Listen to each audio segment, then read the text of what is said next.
So in line with that, okay, you already have started recording. Thank you. In line with that, we have prepared a value-packed session for today. But before we get started, please go to the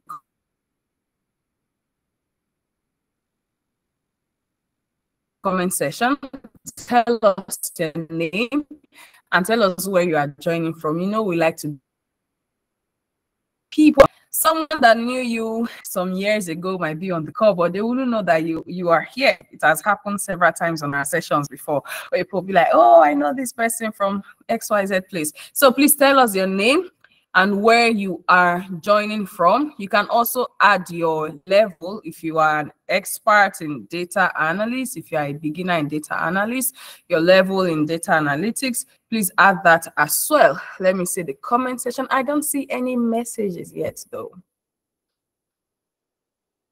Can everyone hear me? I hope my network is not glitching. Can everyone hear me? Okay, thank you for the feedback. All right.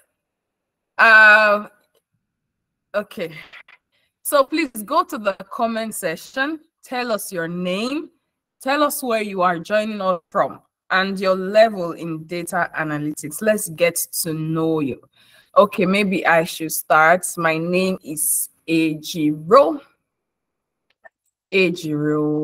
And I'm joining from. Oh, Emmanuel, thank you. I'm happy that you beat me to it. Thank you, Emmanuel from Abuja. We're excited to have you on the call. Emmanuel says he's a beginner. You are at the right place, Emmanuel. Trust me, because our community is open to beginners, mid-level, experts, intermediate, any level you are in, we have something for you.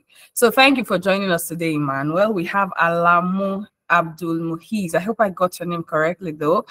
Okay, Muhiz Alamu from Oshogbo, Ogun State. Intermediate level, excellent. We're happy to have you on the call, Alamu. My name, I know this is Iremide's handwork. Ejiro from Japan. Wow, Ejiro from Japan. We're happy to have you on this call. My name is Abigail Adiola Benson from Abuja Mid-Level. Wow, Abigail, we're excited to have you on this call. Kehinde from the UK Intermediate Level. We are excited to have you on the call, Kehinde. Philip from Lagos Intermediate Level. We're excited to have you. So we have more of intermediate level. I'm sure the people that will join later, I hope that they are within either expert or beginner level, so that there's a healthy balance. David from Ibadan, beginner level. David, we're excited to have you. Peace Effiong from Akure, beginner level as well. Peace, we're excited to have you on the call. We're excited to have each and every one of you. And I promise you that today's session is going to be value-packed because we have an amazing guest who has been with us as a community for a long time and has been doing this with us, helping people, you know, get the necessary soft skills they need. The last time he taught us about how we could get remote jobs in Canada. I'm not sure if those of us on this call were on that call. Perhaps you would have shared your results after then, the things that he taught and how you implemented that. Today, we're going to take another interesting topic, which is how to get a remote job offer in 6 months, leveraging on AI and STAR approach. If you are someone that actively looks for a job, you know, some people, they really do not apply to jobs. Either people reach out to them to say, oh, there's an opportunity I think you will fit in, or they have never really dreamt of working. But for those of us that apply to jobs, you know that STAR approach is something that is very, very relevant in, you know, talking about yourself, responding to questions and whatnot. And then, of course, leveraging on AI. Even most HR firms these days, they leverage AI. That's why you have your ATS standard that your CV will have to comply with in some cases, or let's say most cases. So he's going to show us today how we can get remote job offer in 6 months, leveraging on AI and STAR approach. So we're going to learn about how to integrate AI and STAR approach so we can get remote job offer. So if you notice, this is not limited to just data analytics. So for those of us that are beginners, I understand that sometimes you might have experience in, let's say you are like me, for example. I started as an executive assistant, then I became a salesman, okay, and then became an analyst. So you might have a similar trajectory. Maybe you are in engineering field, you are in medical field. This can help you, all right? And if you are even looking to transition into data analytics, it will even be more than useful because you're going to learn how to apply this in 2 different fields. Okay, so again, we're going to be talking about how to get a remote job offer in 6 months, leveraging on AI and STAR approach. And for today's session, we have our amazing guest, Gbenga Adeyemo, who is a senior data analyst. I'm sure some of us already know him, but we do the honors of introducing Gbenga to everybody. All right, so Gbenga Adeyemo is a data and Gbenga Adeyemo is a data and business intelligence analyst with over 7 years of experience in building scalable data products and enterprise solutions with the sole aim of improving operational efficiency. You know, people have different reasons for wanting to become a data analyst or want to be able to build better reports. We had a guest last month that had a different aim to help businesses make informed decisions, and he also showed us how he does that. Now, today we are learning from someone who has successfully helped business improve their operational efficiency. Right. So with improving operational efficiency, lowering costs, and strategically increasing competitive advantage, he believes in community development and is interested in helping earth users integrate better into their data career journey. And this is evident in what he does for the community, because he's actively teaching us ways that we could grow, ways that we could leverage the latest technology and how we can become better. And Gbenga is skilled with different tech stack like SQL, RDBMS, that's Relational Database Management Systems. You have experiences with programming languages like Python, R, DAX, SQL also, and SAS. See, if you see anybody that knows SAS, forget it. That person head, it dey grand, because SAS is a very let me not scare anybody, but SAS is not your regular tool. So if you know anyone that can use SAS, just cut cap for them, like, wow, well done, sir. But that is not to belittle any of those other stacks, because they are also just as complicated depending on how you are looking at it. All right, and it's also skilled with reporting tools like Power BI, Excel, of course, Google Sheets, and also he uses SAS for that as well, Tableau, Google Data Studio, and of course IBM Congos and SSRS. This guy is a genius, trust me. So if you do not have your writing sheets in place, I'll recommend that you get one already, because we're going to be learning from the best, the very best. Okay, so he's going to be sharing with us those knowledge, sharing with us those information, sharing with us how we can apply these things to also be successful. So at the end of the session, as usual, we're going to take your questions. So it's recommended that you write them down so you do not forget it. The reason why I would discourage you from dropping them in the comment section as it goes is so we do not mix them up, because some persons will resonate with the message and be like, oh, that is true. There'll be conversation.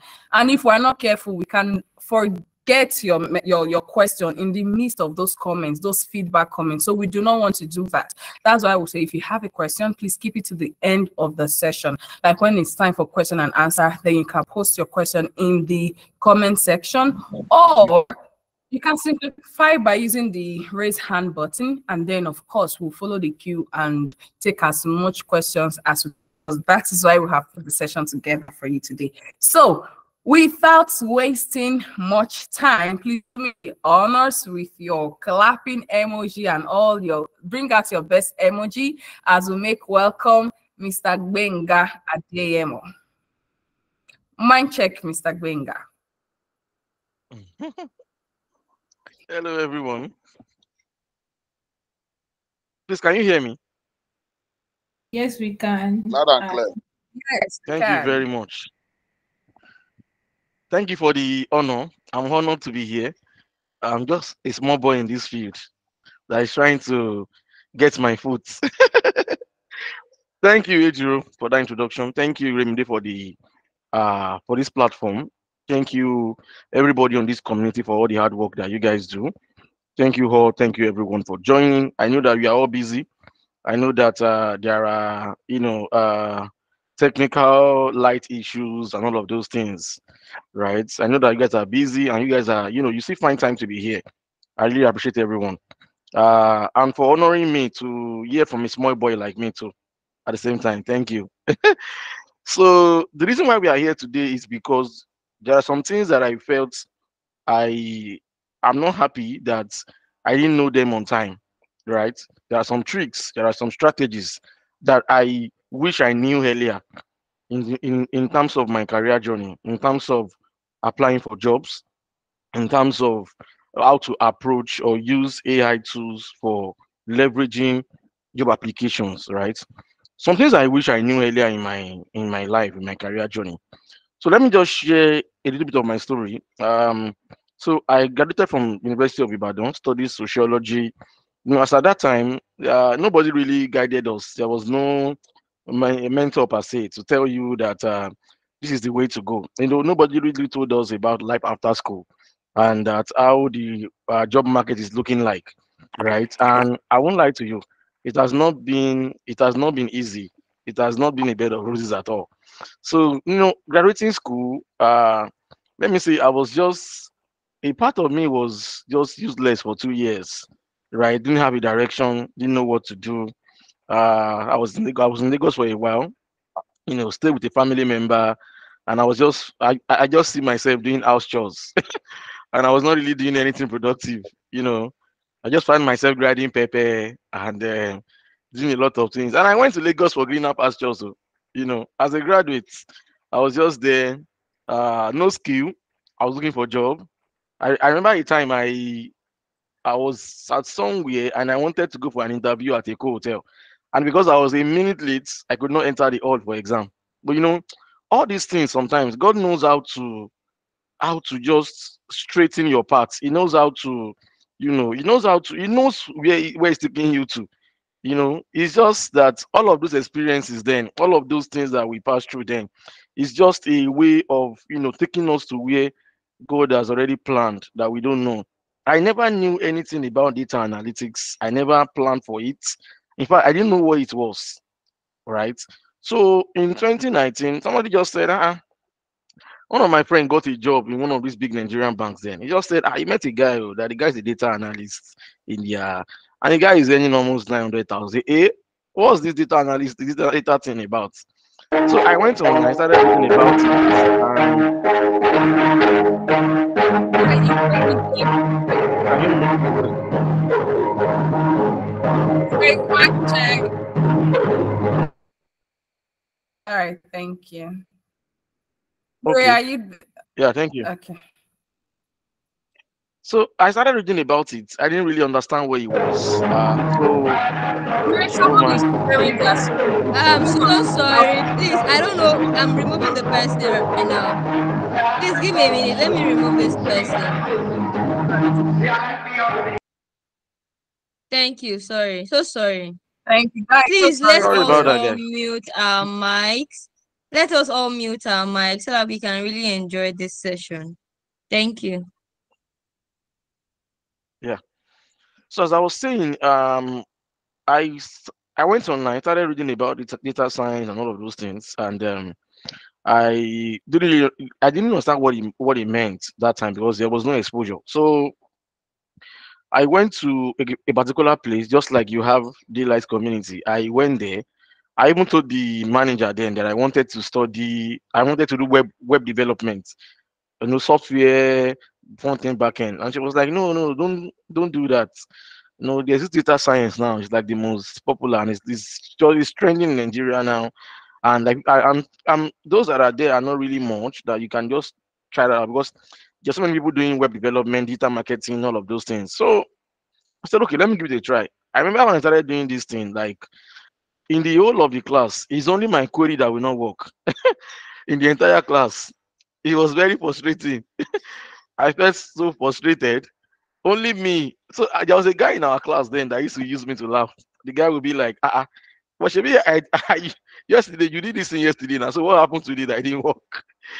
So it was a lot of back and forth, but I just persevered. I stayed.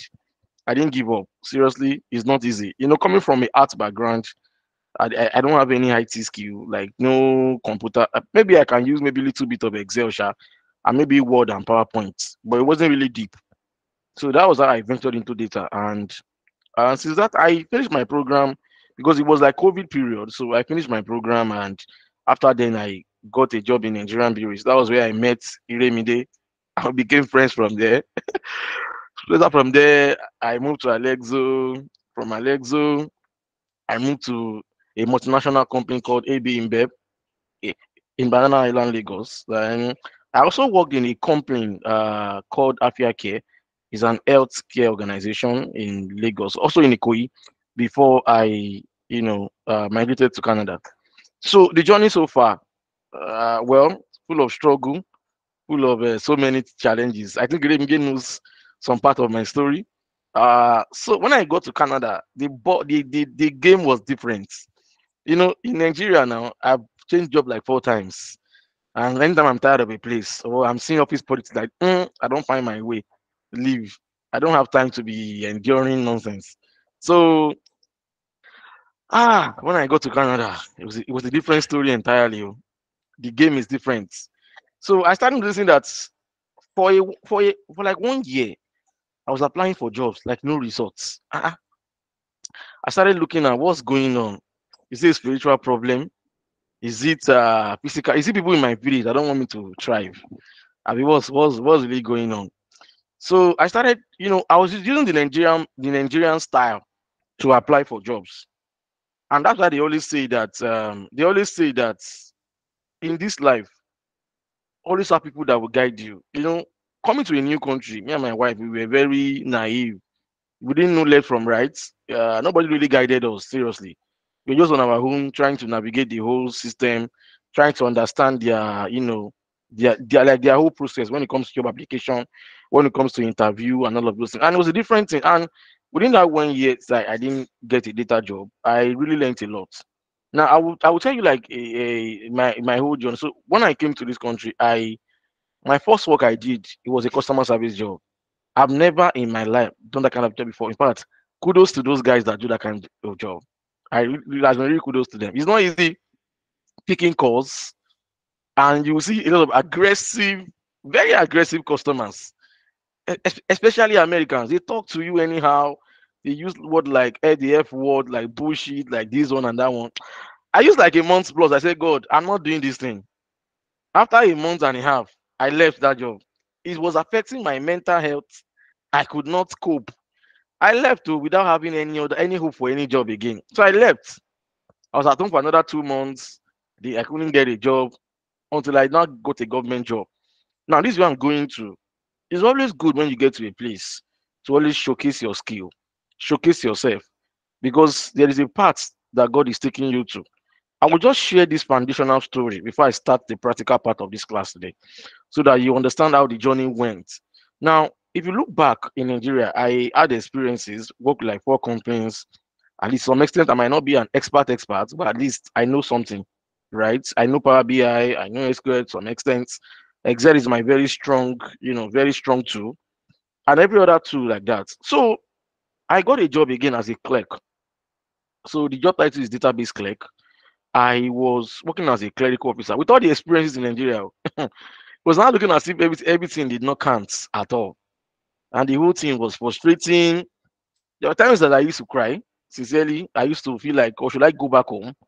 Like even in Nigeria, it's not as worst as this now. At least I could with my connection, with all my network, I could get something. I don't really feel this thing. Yeah, I don't really like this environment. Like it's just frustrating. This one will tell you that they've been here for 1 year, 2 years. They can't see the job they've been doing before in their past, in their previous country. And I'll be like, it's 1 year, 2 years. People are still looking for their job. Hey, it's a lot too. So all those things were not encouraging. All those kind of stories, people were not as in, I just thank God I married a very good wife. Like she was very, very encouraging.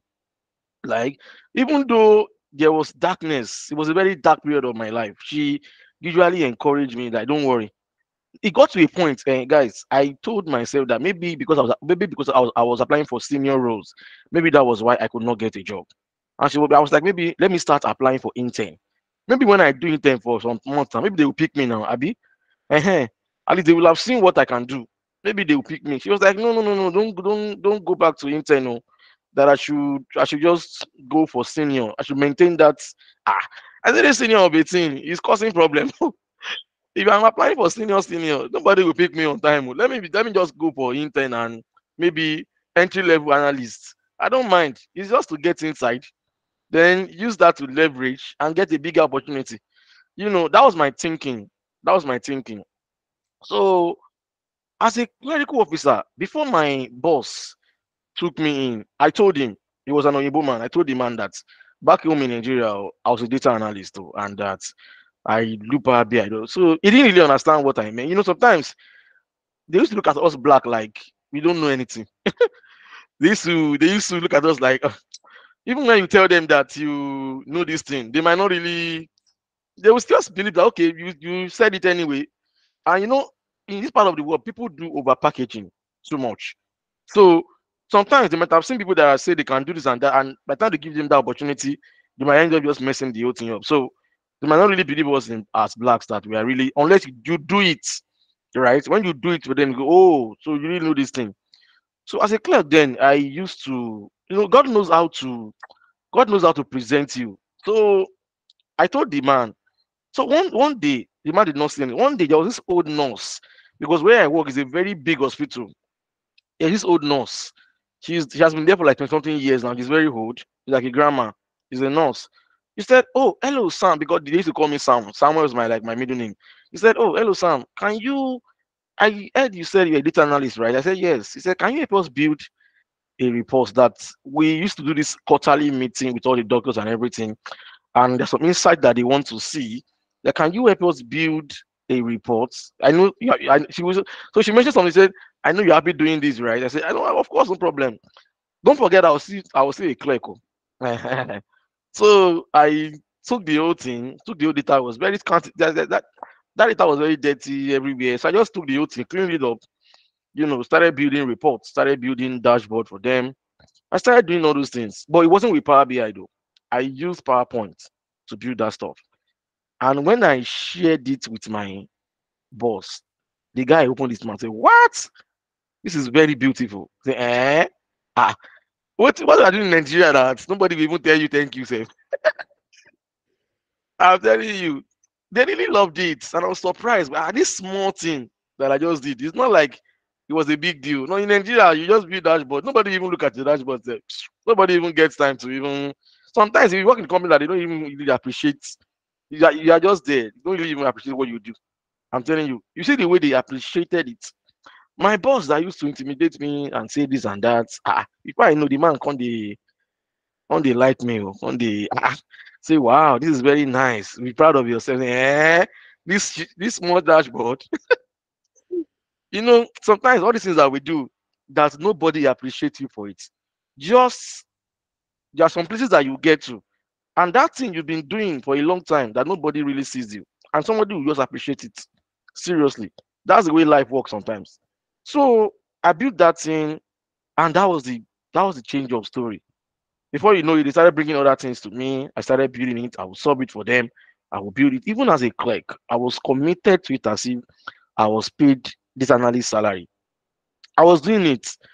And it got to a point, I was hoping that maybe these people they will just convert me now to analyst and all of those things. So I was, doing my thing. I was telling my boss at the side, say, so if any chance, if any opportunity comes, I'm open. I would really like to switch from this thing and this one. So he was telling me, okay, no problem. That if you see anything, they will let me know. But I was not seeing any green light. All these managers, the way they play politics with you now, they be using style to use you, and they know in their mind that they cannot convert you, but they are enjoying what you are doing for them, right? So even with all those things, I was sure doing it. So it got to a point, out of curiosity and out of I said, okay, let me leave my comfort zone. Let me go out to the outside world there. Let me see, maybe my environment is the one that is limiting me, right? So I saw Power Platform Bootcamp Although back in Nigeria, in Ibadan, I was part of the pioneer uh, member of the one organizing the Power Platform bootcamp, right? So I saw the advert. I said, Power Platform bootcamp. Let me attend now. So I looked at where I stay. I did not see any center where I could attend. So the one I saw was in Calgary, Alberta. So I took the little money that I was earning. From that money, I took little out of it. I booked flights, Airbnb, everything. I traveled to go and present Power BI, right? I presented Power BI in the bootcamp, and to the glory of God, everybody that attended that section loved it. Even I met a lot of people that said, even they posted me on LinkedIn without even knowing me, tagging me and said my section was awesome. And on LinkedIn, and through that post, I started meeting people. Everybody was, encouraging me. Don't worry, you will get something very soon. Blah blah blah, and all those things. So I was just doing that. So I still came back to my clerical work now. That I was scanning paper. I was printing, photocopying, sending email. A lot of toxic people around, intimidation. This one will say this one will say that. A lot of things like that. Some people will even report me to my manager. I didn't do this on time, blah blah blah. So I was trying managing the whole situation now, but I was hoping that one day that God will answer my prayer too, that this job will come. And sometimes people will come. I meet a lot of Nigerians, they will come to my house and they will bring their data problem. And I will solve it for them. They will be like, bro, you are good, though. How come I say you never see job? I say, I see dead here. I never see you. So I was sure doing those things. People were acknowledging that at least I was not, at least I might not be expert at all, but at least I know something now. So I was sure open and open. Now see how God used to do is do everything. So don't forget that where I was working is a government hospital, right? And I was a clerical officer, and I was able to showcase my skills. So later, I started doing Power BI for them. I started doing Power BI for them. I started building dashboard. I was doing all this drill through all those things, with navigation, bookmarking, writing DAX formulas for them. Doing all those things. I've been like right. I was doing dashboard design. I was telling them how to publish. So something happened one day. There's another body that they have a department in charge of reporting to different programs, like different clinical programs, right? So because it's healthcare. So they came on that day. It was at work to present some of their data, whatever. Oh my God, I was disappointed. If you look at what they were presenting, I say, God, if my boys in Nigeria catch this kind of reports, the way they will package and design dashboard, I say, see all these white people, eh? They've been working doing this job for 15 years. They are just there. They don't even know how to build simple pie charts. I say it's just because Africans don't have opportunities. Seriously, we can do better than these people. You see what they were screenshotting Excel worksheets. I say, what's this? I was so disappointed that day. Like God, I went to meet my boss. So say, see, I'm so disappointed in these people. They cannot even build a report, even if it's Excel. Let them do something that is dynamic. Sometimes like you can click this and click that. They can't even do all those. And they've been there, data analysts in that same place for 15 years, 12, 10 years, 8 years. They can't build dashboard. What are they now doing? So that day, I took the challenge up. I told my boss I was going to build something for them. In fact, that day, nobody really liked their presentation.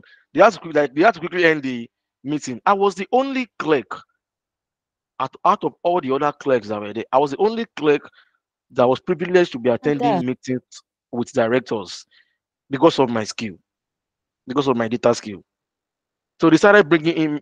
I started giving them. And one thing I like about Oyinbo people, like white people, is that they might not like you as black, but when they see that you have something upstairs, they don't care whether you are black or white, right? They might not like your skin, right? But you have something upstairs, they are going to like you, right? They will appreciate you, and they don't. When it comes to that, they don't discriminate because they know you have something that you can offer them that will help them, right? So as I was saying, I'm still a clerk, right? Doing my thing, just trying to improve things, telling them about the overview. No, before you know it, I started presenting to the medical directors. They started seeing my report. I was presenting to them, showing them. Before you know it, I started working with some DBAs to extract data and do all sorts. Now, this job I'm doing now, the job I just got, I've applied for this job since February. I applied for so many jobs that I cannot even remember. I will just see interview and say, when I apply for this one. So when I started using this approach that I'll teach you guys today, I started getting interviews back to back. Now, what we are doing today is a process that will get you to the front of the door. Now, entering now depends on you, right? And we'll talk about that part too very well. But what we are doing now, what we are about to do, is just to get into the entrance of the door. You know what that means, right? You could go through your resume will go through that ATS whatever, right? You will pass the keyword match that can get you to the interview stage. At least that will get you to the hiring manager stage. Now, the other part of this section, the star approach, is now where it is led for you to showcase yourself, right? To showcase how to answer interview questions, what they expect you to talk about, right? How to approach answers, right? I will show you a couple of feedbacks that I got from recruiters. Sometimes we feel that, oh, I've answered the question, I finished that interview. Like I really talked a lot. I did this, and all you are saying is rubbish. What you are saying, you are speaking in the nonsense. I'm telling you, the way they think and the way their approach is quite different from what we are used to in Nigeria. See, one must be very flexible and open-minded to learn how this thing works in the Western world. If you are bringing Nigerian mentality to everything you are doing, you are going to be failing. Seriously, because Nigeria didn't teach us a lot of things. Because now we are in the Western world, we are not trying to force ourselves to know these things because you have no option. Just have to. Sometimes you see that even when some people get abroad, they apply for cleaner jobs and they still reject them. I mean to wonder, cleaner. What's the problem? Why are you rejecting me? Ordinary cleaner job. It's because of these things that we are going to discuss today. I know some people are like, what's all this thing I'm talking about? But I know you understand because most of us in Nigeria, I know that we want to look for jobs abroad. We want remote jobs. We want to see foreign opportunities, right? And you are still using your nonsense resume to be applying for job. That even me going, if I see that resume, I will not give you job. It's not a matter of maybe I'm this and that. It's a matter of knowing how to package yourself very well. When it comes to packaging is not just about telling people that you know what you don't know. Because most people used to do that. You will tell them that you know what you don't know. And if you find yourself in an organization, you package yourself, enter, and you tell them you know this now, you don't know it. I just give you 3 months. Your security will be exposed. By the time they give you one task to do, and they tell you, yeah, deploy this thing. So being in the interview, you said I can do it. You made mouth.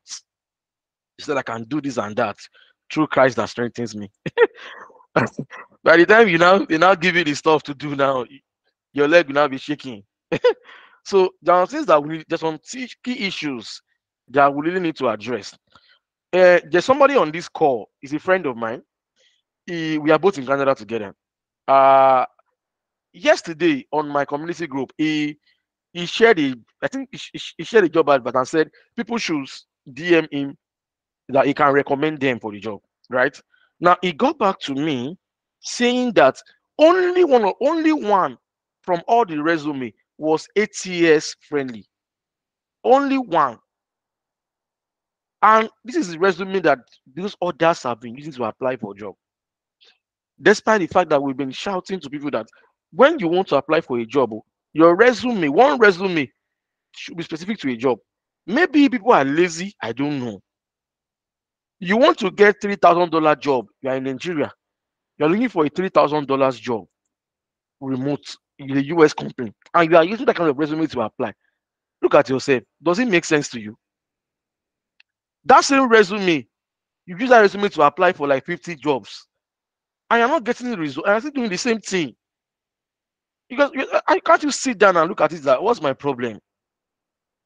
Seriously. So those are key issues that we need to address. Out of all the resumes that my friend submitted, only one went through the ATS and scaled through. Only one. Only one. Oh. Take it easy or not. They know now. I'm talking about the key issues. Oh. Seriously. So when I got the interview for this job, sincerely, I didn't know what to read because I've not many interviews. I was like, I couldn't really see anybody on LinkedIn that's going to guide me. But thank God that I met somebody that just got a job there, like a week before my interview. I just talked to her. I said, madam, please, do you work here? And see how God used to do his thing. Oh. It was the same department, the same unit I was going to that she was working. You see the power of networking, right? And power of what LinkedIn can do for you. So we started talking. She guided me, gave me some tips, and I met one other person. And from there, from there, I did the interview, and I said all I could say. Now, the reason why it is always good to be attending webinars like this, I will tell you why. When they do webinar, you will not attend. You'll be watching Netflix that time. You'll be watching Prime Video. Abi, when they say there's a web, they always come and just stay there and learn. You will not learn. But you prefer to be doing other things that are not profitable to you. Now, there was a lady in my community. She taught us about basic statistics for data analysts. I learned about correlation. I learned about measure of central tendency, measure of variability, correlation, linear regression. Do you know that video, that section that I attended that day, helped me? By the time the director asked me about a statistical approach I can use for a report, and I started talking about linear regression, the man just at the point the man said, "Don't worry, I already got what I want." I attended. We did that section a week before that interview. A week before, and I went back to watch that video. When they tell you attend webinar, you will not attend. Attend then this thing, you will not attend. So many companies in Nigeria, they do a lot of weekly Power BI this and that. You will not attend, right? And you are meant to be attending those things. You will learn something.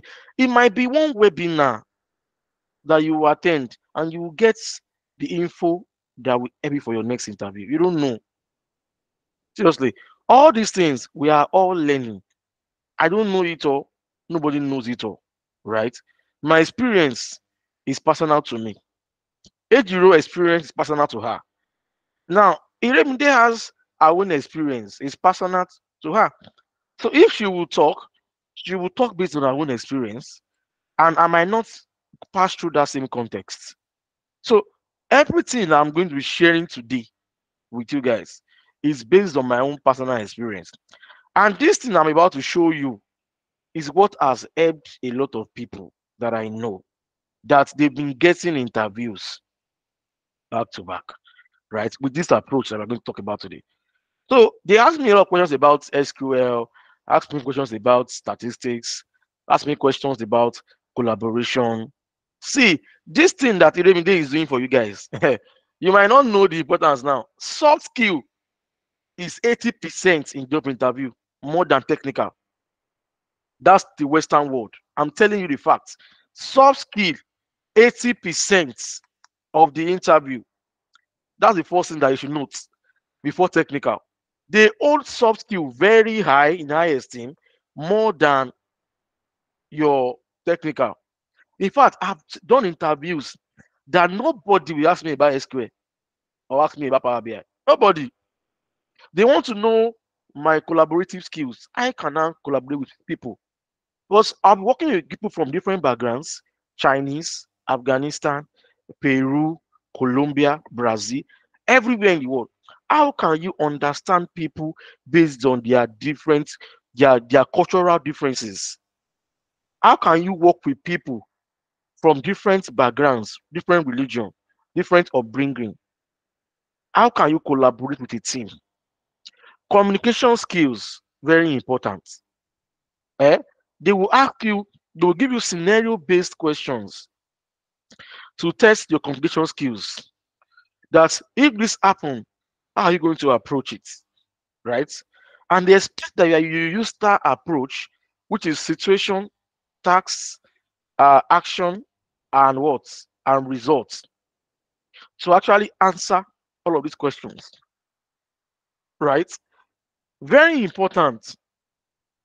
So when it comes to looking for remote jobs, US, Canada, UK, Australia, European countries, please make sure that you should note this. Read about soft skills very well. Like any kind of soft skill that you know that one really needs to thrive in a place of work. Number one is that. Technical is good. I'm not saying, because there are some companies that will still test you on your technical skill. That one is normal. They will test you on technical skill, but that is usually like the last part of the interview process, right? It depends on it. So I'm not saying that that happens like everywhere, but most companies that I've done interviews with, they usually do like the normal oral interview first. Then when they see that, oh, this guy is good, at least he can talk and he knows this and that, they don't move you to technical parts, right? To test your technical knowledge. Say, okay, we can give you like maybe like an SQL task to tell you to code this and code that. That's like the last part. Now, the reason why they do this is because there's a there's a research that says that uh most hiring managers usually focus more on the soft skills, because research has shown that the kind of the way they answer or their approach to scenario-based situational questions, right, used to determine how well they'll be able to thrive on the job. That's just like the approach. That's why you usually do like that, like from what I've read online, right? Now, I did this interview, I did what I could do, and as God will have it, a week after I just saw a mail that I should move to the next stage, which is like the what they call it? Is it background check, or what they call it? Reference check, right? Give them my references, with all of basketballs there, blah blah blah. And that was it. And after then I got a call on this fateful day. That was the exact day I came to Canada, exact 1 year I came to Canada. And I got a call that are you at the M on this? And I said yes. Said congratulations, you've been selected for the position of a senior data analyst. Like anytime I talk about this story, I'm always very emotional, right? I'm always very emotional because that day I cried tears of joy. It was tears of joy because I've gone through a lot of hellfire. I've gone through a lot of rejection. I've gone through a lot of opposition. I've gone through a lot of in fact, mental psychological depression. And because I would not like anybody that I know to go through that kind of phase in life. That is the reason why the earlier you know, the better, right? Um, you will notice that most times you apply for job, you've been applying for job for a long while, and you're not getting, and you know this thing. You've done so many Power BI projects. You've showcased every week. You're always posted on LinkedIn for visibility, but nothing is coming forth, and you begin to wonder what's the problem. Is it my village people? Is it that maybe I'm not doing something right? It's because there's some key things, as small as they are. Sometimes small information can keep you in darkness. That's why they say that it is good to always be informed. The more information you have, the more you know. Now I'm going to be sharing my screen now. I'll be building a resume from scratch. Now, guys, if you have any job adverts that you want to apply for, any job that you want to apply for, please post the link here on the chat section.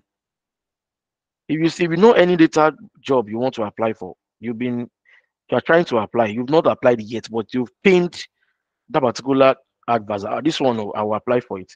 Please, can you paste it on the chat section? Let's use that as a sample, so that I will tell you the key things that needs to be in your resume for that to thrive. Anybody?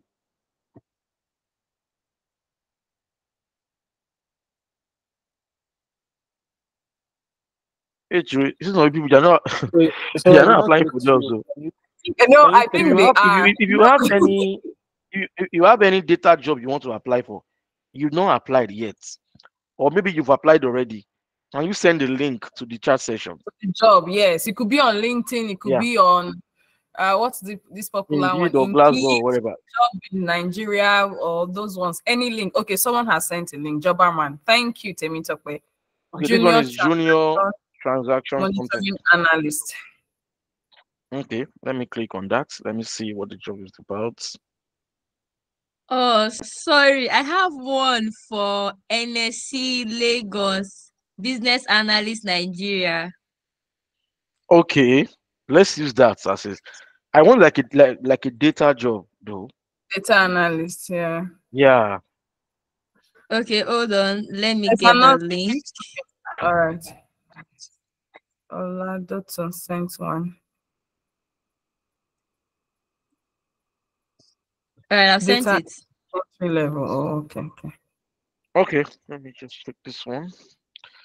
Business analyst, Moet NSC. Okay, no problem. Um, oh, nice. This one is okay. Let me share my screen now so that we can start. I'm not really used to this. Let's share Windows or the entire screen. The entire screen, right? It depends on what. If you share Windows, that means if you leave the current place you are, we will not see what you are doing. But if you share Let me just entire. share Windows so that. yeah. So can you see my screen, everybody? Can you see the NSC position here, the BA job here? Can you see it, everyone? Yes, there are some Yes, reactions. that's Yes, we it. can. Okay, thank you. Because I will not be on the other screen again, so I will not know whether you are seeing it or not. No Okay, worries. good. Now, an example. We want to use this one as an example, right? This is a BA position in Moet NSC Nigeria. It's more of a finance contest kind of position. And then we are going to explore how to use AI tool. Now, the two AI tools we are using today is ChatGPT and a platform called JobScan, right? So you will see how that works. Now, before I go ahead, let me stop sharing for now. I want to say something. When it comes to applying for jobs, one thing I want you to note is that it's not about you, it's about them. I mean, people that wants to recruit, is about them. Now, if you have this at the back of your mind, what does this imply? What it implies is that if they say that in this job description, I want somebody that can lift water from point A to point B. The job description says, I want somebody that can lift water from point A to point B. Don't go and put in your, because we used to do over Sabi. Don't go and put in your resume that you can move it from point A to point Z. Just because you want to prove that you know more than point A to point B. So that's one of the problems that we have over Sabi. And we used to do things right. Now, if the recruiter says they want somebody that can deploy embedded Power BI solutions, if you know that the capacity of your skill is in line with that, apply. If you know that you cannot do it, with all sincerity. See, you can only package based on what you have a good foundation about. If you know that on that particular thing that they want in that job advert, your foundation is zero, I would suggest that you should not apply. Because I've seen so many cases of people that they got jobs at the end of the day, 1 month, 2 months, they had to sack them. Yes, because they lied to get to that place. They overpackaged a tool that you've not used before. You said you can use it, and now you get to the company that's telling you this solution for us in 2 weeks because they expect that that's your area of expertise, and you don't know it. Please don't apply so that you will not be wasting your chances everywhere. So that they will not have your record and say that there was time you applied for total road with us, blah blah blah, and that no, they already have because you already opened accounts on their job portal, so they have your record. If you say you are A today and you are B tomorrow, the system will bring it out. These days now, everything is so automated with all this AI and everything. They know they know you even when you lie. So I'll suggest for you that if you see a job advert, if it's within the capacity of what you can do, then apply. If it's not within your capacity, just leave it. It's not every job you can apply for. That's the mistake that we used to make. It's not every job is not for you. We used to feel like, oh, so far I'm in data. Some people you started learning Excel on Power BI 2 months ago. Now you are applying for senior analyst role. It's not even only that. You are applying for ETL developer. And you don't even know Azure, you don't know ETL framework, you don't know data warehousing, you don't know all those things, and you are applying. Some people they know how to use Tableau. Their Power BI is not that good. They feel maybe because it's Tableau now. I know Tableau, so Power BI should not be different per se. They'll be applying for Power BI developer role. They don't know that Power BI developer entails integrating Power BI with a lot of things and requires a lot of knowledge. Some people will say, should be I know SQL now. I know select star and I can use I can create table and they are applying for SQL developer job. Do you know what it means to be an SQL developer? You think it's just a querying database and writing SQL query? It's more than that. You have to understand job context before you start putting applications there. If you know that your capacity cannot contain it, just leave it. Not every job is for you. That's one thing you should note. But it's better to apply for 5 jobs in a week. And you can confidently say that that job, if they give you a chance to do it, you can do it. Than to apply for 21, 25 jobs. Nobody's getting back to you. You are always receiving, I'm sorry to inform you. And even the job self, if they give you a chance, you don't even know it. You get there and you fuck up. So what's the best approach? The best approach is that you have your own online notepad. You go through all the jobs you see on LinkedIn or whether on Indeed or whether on Glassdoor. Now read through the job description. If it's what you know, copy the job link, paste it on your online notepad, put it there. Create time.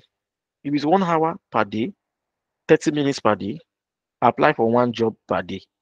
If you can't do one per day because you're a very busy person, at least make sure you apply for 3 or 4 per week. Doesn't matter how you spread the time. Sometimes, if I will tell you that some jobs even require you to stay 1 hour when you want to apply. So looking for a good job is not for a lazy person. I will tell you, looking for a job is stressful. But if you really know that this is what you want and you really want to pursue it, then I feel it is worth the struggle, is worth the time and everything. Now let's go quickly. I'll show you something now. So let's apply for this job now. So how will I build my resume if I want to apply for this BA job? So first thing, I open my Word. I open Word, right? I open Word. Are you seeing the Word document, guys? Can you see it? Yes, yes, yes, it's visible. So let me use somebody as an example here. Let me go to, Mm-hmm. let me just pick a name. I see Aladetomi posted a job too. Let me just use that as an example. Aladetomi, are you a lady or you're a guy? I should not be assuming. I'm a lady. Okay. Because this word that we have now, you will see a guy and the guy is satisfying as a lady. You will not know. Okay. So Tomi Alade is the name. Now the first thing that should be on the top part of your resume is your name. Of course, that's where we identify you now. Your name. Now, second things that come here, it's uh, your phone number and your email address. So tomialade@gmail.com, right? And our phone number is +234 8098765412. Just an example.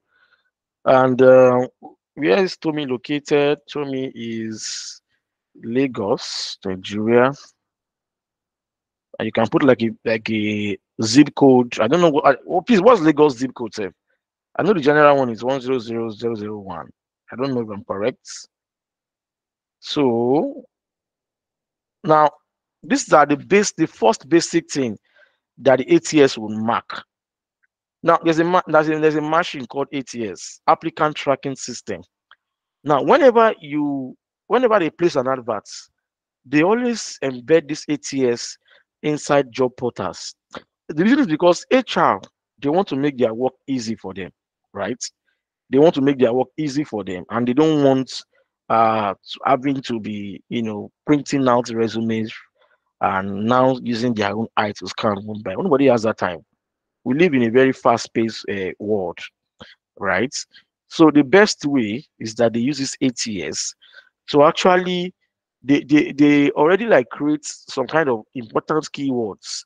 Now, when it comes to the issue of keywords, there are the hard ones, the medium impact ones, and there are the low impact ones also. We'll still get to that part. Now, they try to do this because when they set a criteria that says any resume that passed through this job portal and has a 70% upward keyword match, then that resume, that's kind of that applicant should be sent an email that says that they are being invited for an interview. Sometimes you notice that when you apply for jobs, you will now notice that in less than how many minutes or hours, you will already see, I'm sorry to inform you. You will now be wondering, in the middle of the night, is it human being that is sending you uh, sorry to inform you? I mean, you'll be wondering that how come you are seeing that message as fast as possible? Like, how come, right? Now, what happened is that human being is not the one sending you that message. It is a machine, right?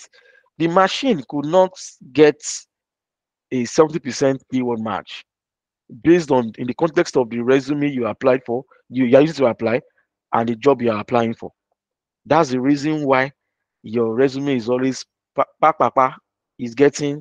We are sorry to inform you. People wondering, I applied for this job last night around 11 p.m. 7 a.m. I already got the HR know they sleep. The HR is already sleeping in his house. He is the ATS machine that is working on his behalf, right?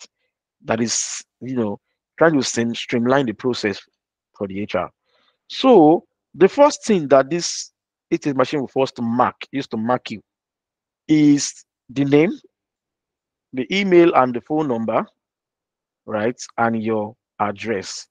Basic information, very important. Now, the next thing that it should be on your resume on the left part here is the professional summary or professional profile. Now, if I were you, I would not even trouble myself trying to crack my head to see how I can write a professional profile or summary of 3 sentences by myself. When I have AI tools, I can do that. So that's what ChatGPT is there for. So what will I do? I will come here. I will copy this job adverts. Let me just copy it.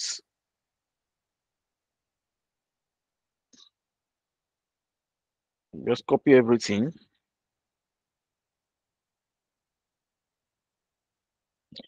I will copy everything that I have here. So hold on, this website is okay. You can see my screen now, you guys. Copy everything. Yes, sir. I'll go to ChatGPT and I'll say ChatGPT, hello, please give me a professional profile based on the adverts below, right? And I will come here and paste the adverts. If there are things that I need to remove from the adverts, I can remove them. I will check through again, everything is fine. Okay, everything looks fine from the adverts. And I will click, I'll just enter. So ChatGPT is going to bring something very bogus sometimes. So he even gave me something simple. So I'll just say, hello, help me rewrite, right? Limit to only 3 sentences. So I don't want too much stuff. Just that. Okay, I'll copy this. I go back to my Word document. I will paste it there. Right. Now I have a professional profile, professional summary. Now everything I'll be building in this resume is based on the adverts, and that's just the way. It doesn't matter whether what I did is different from what actually I'm applying for. And I mean, sometimes maybe let me give you an instance. Maybe for example, they said they want somebody that can use Power BI, like you can convert Power BI report to Spanish, for example, right? You can convert Power BI report to Spanish using DAX, for example. And what you've been doing before, you've not done that kind of thing before. But you've watched some videos and you feel like, oh, this thing is what I can do. You've even practiced it like personally.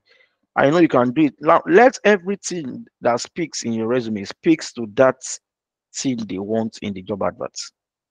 That's why I said that it doesn't matter what you know or what you've done. Everything you are doing, right, is to satisfy the recruiter, right?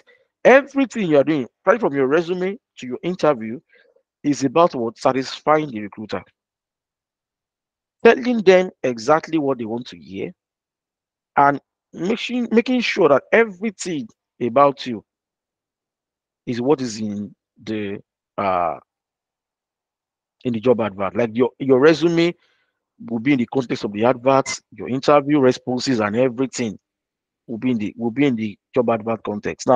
Now we are through with the professional summary. Now the next thing is professional skills. Professional skills. Now these parts, the best approach is that you divide these parts into two. You divide it into technical and non-technical, right? So you say technical, right? Now for the technical and the other one, non-technical, what is the approach to that? I will show you now. So again, we go to ChatGPT again. So we say, hello, please list the technical, and non-technical, skills from the adverts above, right? From the advert above, and you'll be like, in 2 words, separate with a comma, right? I press enter. You see what happened now? It listed for me the technical and non-technical skills, right? Okay, I'm going to select this. I copy this, copy it. I come back to my resume. I paste it there, right? Now, same thing, non-technical. I copy this also. I copy this also. I come back to my Word. I paste, right? Please, can you see? Can you hear me, guys? Yes. You can Yes. hear me. I can hear you and we can see Yes, you. yes, yes, we can hear you. Okay, thank you. It's just to be sure that you guys can Yeah. still hear me. Okay, thank you. So the next thing after this is the professional work experience. Sometimes we feel that, oh, I've done the perfect resume. My resume is very perfect. But by the time you take your resume to the ATS, whatever, to scan it for you, you will see that your keyword match is only 40%. And that's why you will not get to interview stage at all. And no worry, right? So by the time we scan this resume now, you understand what we are saying. Now, another thing, now the ATS machine will read this basic information, your name, email, address, your phone number, and your location. Nice. If you give you some marks, but small, very small mark though. Now, your professional summary, it will mark that part for you too. Okay. Skills, it will mark that part for you too. Now, in your work experience, there's a mistake that we used to make, and it's because we don't understand ATS and keyword match. Let me explain it to us. If they say they are looking for a BI developer and your current job title is data analyst, but you know that that BI developer you can do it, or maybe even though your job title is a data analyst, but what you are even doing on your job at the moment is even a BI developer. Like you are doing BI developer kind of job at the moment, right? Please don't be doing over only. Put BI developer as the job title of your current work. Don't be saying, no, I'm a DA, I'm trying to move to BI developer. It's nothing like that. When they say they want something, give them exactly what they want and don't argue, right? Don't forget that you are trying to get inside. And to get inside, you have to play by the rule, play by the game. That's the way you work. Oh, sorry, I have a low bat. Let me go and bring my charger. Charger. I have low battery. Please, I'm coming. Let me just plug in my system. Then we continue. No problems at all. We're here. We're waiting and we're not going anywhere. Thank you.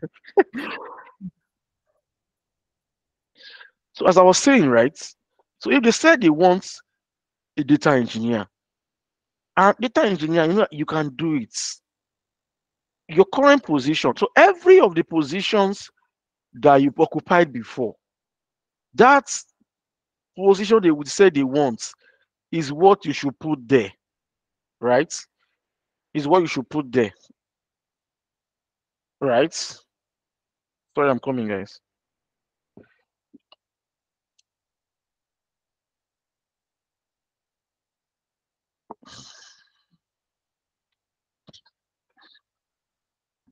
So that position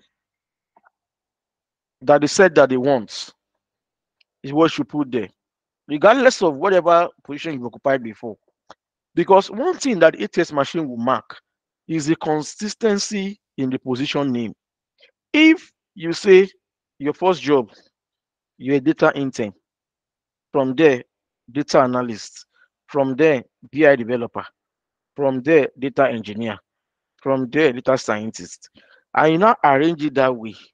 It's going to give you a very low mark because there's no consistency in your job title. But if you say they want a BI developer and all your past positions also, you put there that you have been that BI developer for 5-6 years. Just maintain it. Doesn't matter whether you were an intern before you move to. Nobody cares about that. You were a data professional. That's what matters, and you must maintain it. Now, this position now, they said they want a BA, right? And the BA thing is what you can do, right?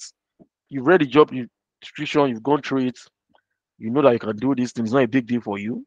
Then go for it. Now, some people are very, very stubborn. I know that after this meeting, they will still go and be doing that thing they've been doing before that is not working for them. Okay, I will not say anything, Sha. But one thing I will tell you is that if you keep up with this your stubbornness, it won't take you to anywhere. It's just a matter of this is the system. This is where they do their thing, and this is where you must do it. Simple, no arguments. So if they say they want a BA, all of your past positions should be BA. Doesn't matter whether your past position is not even BA. Just put BA there. It is BA. It is you are a BA. You are a BA. Doesn't matter whether you. Sometimes do you wonder that when people that started learning something in few months, they get good jobs. They will find their way to struggle, enter. And you that have been doing that thing for 5 years, you are still struggling to get that same job. And somebody that just learned that thing some few months ago or a year ago has gotten a good job. It's because they know how to play by the game. They know the rules of the game, they understand the context of the game, and they are playing by it. And that's what is giving them results. Right? I know somebody that is working as a DA here in Canada, and he started learning this data thing like how many months ago, and he got a good job. And some people have been here 2 years, still struggling to get the same job because those one might not be technical as you. They might not even know how to deploy anything like you do. But because they understand the process, it's working for them and they are getting results. Now, let's go ahead. Now, in Nigerian style now. Benga, please, sorry to interrupt you. Is it possible to maybe share, like stop sharing and share again? Oh, you can't see my screen? No, we can see it. Just that it's not in the presentation or like taking the entire screen. It's like our pictures just on the same size as our. Okay. I'm not sure why that is though. What about now? Let's see. I think it's still the same thing. I'm not sure why that is. But I shared entire screen now. Yes. The problem is not, I think the problem is not from your sharing. Maybe we'll just manage to see it. I don't know why that is. Okay. Are you seeing the entire thing? Like the because you have pinned because you have pinned 2 videos. Can you see now? It's becoming bigger now. Really? I didn't see any difference. Let me see. If you have pinned yourself now, it's becoming bigger now. Okay. Please, let's only see the presenter's video. No, everything is unpinned now. Better now. Okay. Yes, just a day here and the slide. So I think that should work. Okay, now Uncle. Yeah, it's better. Okay, thank you. So in the Nigerian style, we used to put the complaint on top, position down. That's not Western world style. So you put the position first, right? Business analysts. Now let's say Tommy, for example. Tommy has worked in a company for, let's say, 3 years plus. So now 8 years will also mark the way you write the job title. I said that, and also your date formatting. Some people are used to writing it like this. They will say 2019 to 2023. This is very, very wrong. SARS and MAS. This is what? Very, very wrong. If you do it like this, just put in the year range alone. It will give you a very low score. So the best bet is that what? You write out the months with the year. Now you can use this format. You can write out the first three letters of the month. You can say Jan 2019 to December 2023. Right? Now with this format, now it will give you good mark. Now, or you say, or just write it out full and say January 2019 to what? December 2023. As small as this might look like, it is very, very important. As small as it might sound, this can reduce your mark.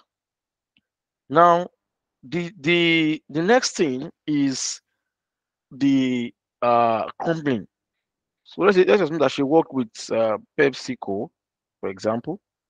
Now the next thing after that is now your job description and your quantifiable achievements.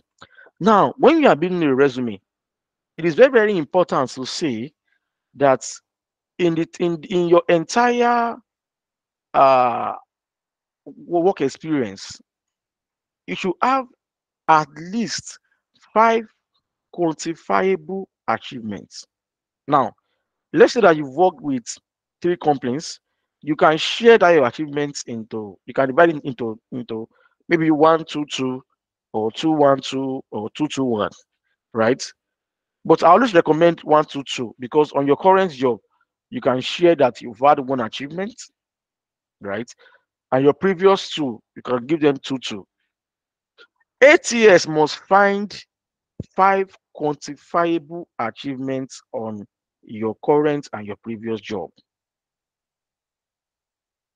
If it doesn't find that, it's going to reduce your score. So please note these key things.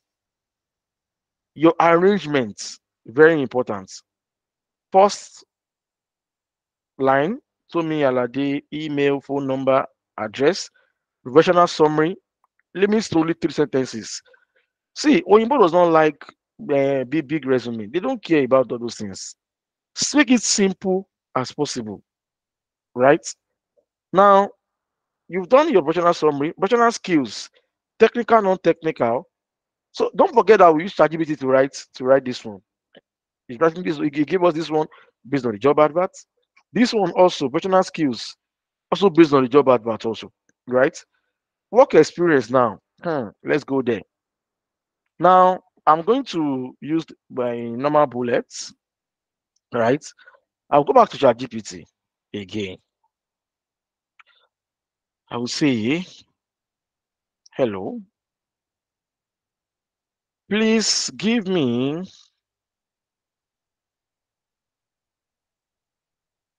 let me use how many, sir? Let me use like 12.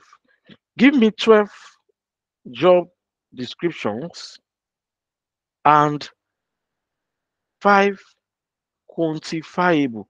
So what do I mean by quantifiable? Something that you can measure, right? Something you can measure. Oh, I was able to increase efficiency by 10% in 2 years, doing blah blah blah. Now that sentence must involve some things. It must involve verb, that's the action word. I improved operational efficiency. That is the verb. That's the action word, right? Now, using Power BI, right? That's a noun, like a name of a thing, right? So it must be verb. There must be verb. It must be verb. There must be noun. And what's the other thing that must be there? And is it verb, noun, and the tool that you used? Are you able to achieve it? Don't worry, we'll still get that part, and you will see what I'm saying. So, hello, please give me 12 job descriptions and 5 quantifiable achievements based on the job adverts above.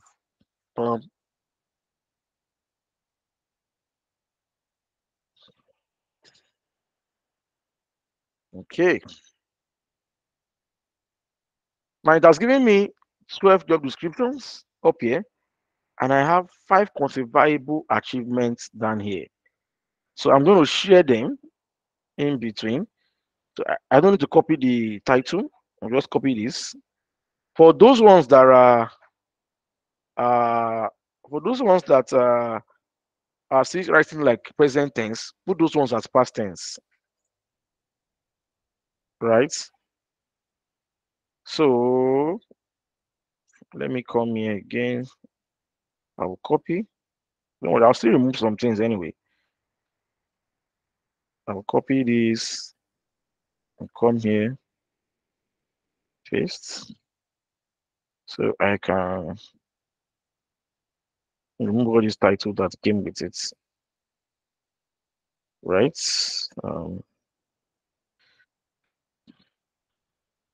I hope you guys can see what I'm doing. Sure. Thank you. So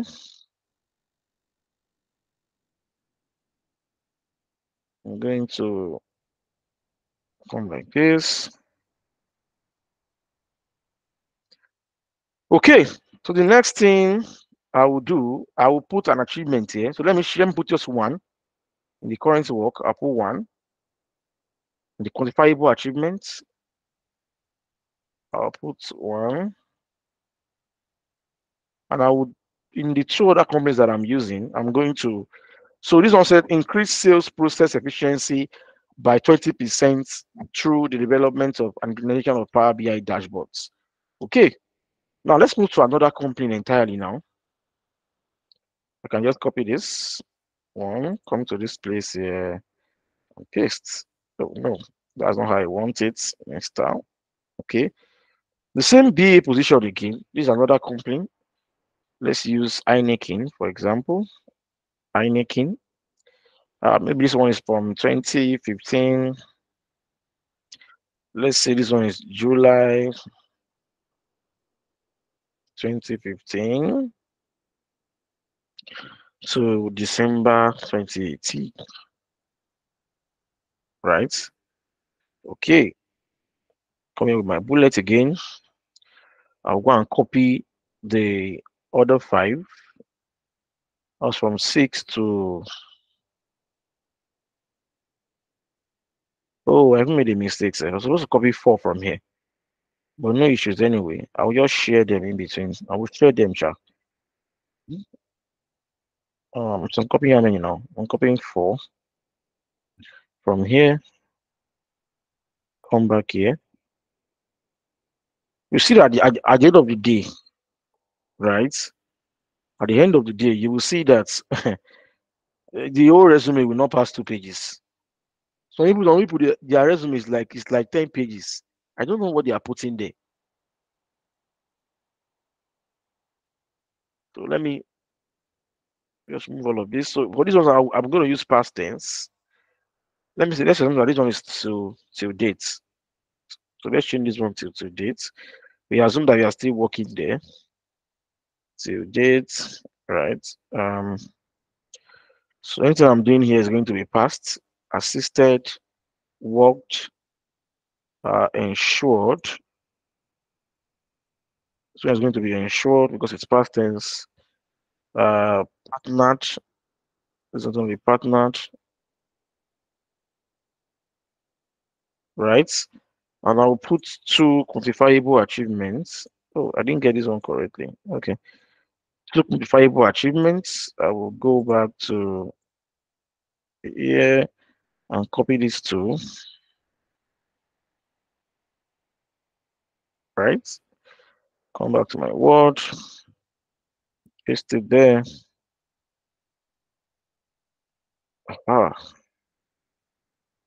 Reduce this and that, blah, blah, blah. Okay. Okay, now I'm done with the second job. Now I'm going to the third one. Can copy this one again. Okay. It's because somebody tell me another FCMG company that we have in Nigeria. 7-Up, I think. 7-Up bottling company. Let me just put 7-Up here, for example. Coca-Cola Oh, thank you. or Thank you. MBC. It's just an example anyway. It doesn't really matter what I put there. Thank you anyway. So let's say this one is February 2011. Just an example. February. I hope I got the spelling like this. 2011 till June 2015. June 2015. Okay. And I start with my job description again. I already have it there. No need to worry myself. ChatGPT has already beat it for me. This one I did last. Where did I copy it last? So let me go and check. So I'll not copy the same thing. Partnered with GM.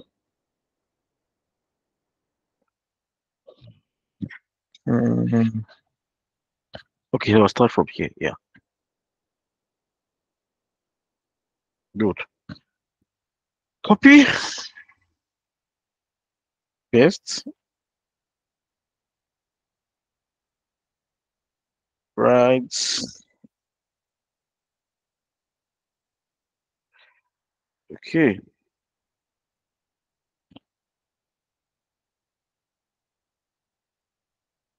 Okay. We're going to change these ones to past tense. So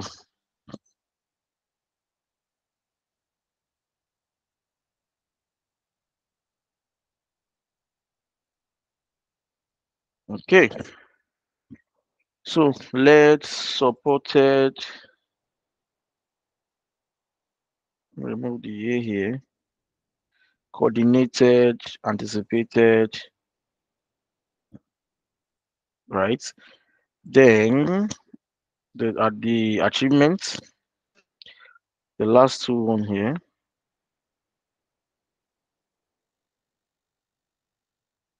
Copy, paste. Right. Identify this and that. Blah blah blah. Right. This one. Good. So now I'm done with the job description parts and the quantifiable achievements. Don't forget that I use ChatGPT. Now, the next thing that we should have on the resume is now education. Now, in Nigeria now, we are used to writing education, and you write Adekunle Ajasin University, Bachelor of Education, Biology, 2010 to 2015. Who sent you? Why are you telling them when you entered the school? Nobody cares about that. Now, these are formats. I will show you. This is a format. The format here is that the credential that was obtained must be the first thing that you should have on this part of your resume. So I went to university, I studied economics, Bachelor of Science. Now, what I got from the school should be the first thing, right? So, Bachelor of Science, right? In what course? Economics, right? In what school? University of Lagos. That's your school. Where's the location? Lagos, Nigeria. And what year did you obtain the credential? 2014. Simple. This is the format that the ATS machine can read your education part very well. Stop putting University of Lagos here, Bachelor of Science Economics here, first class. Some people even put GP. 4.6 out of 5.0. My level first class person. So this is the simple format.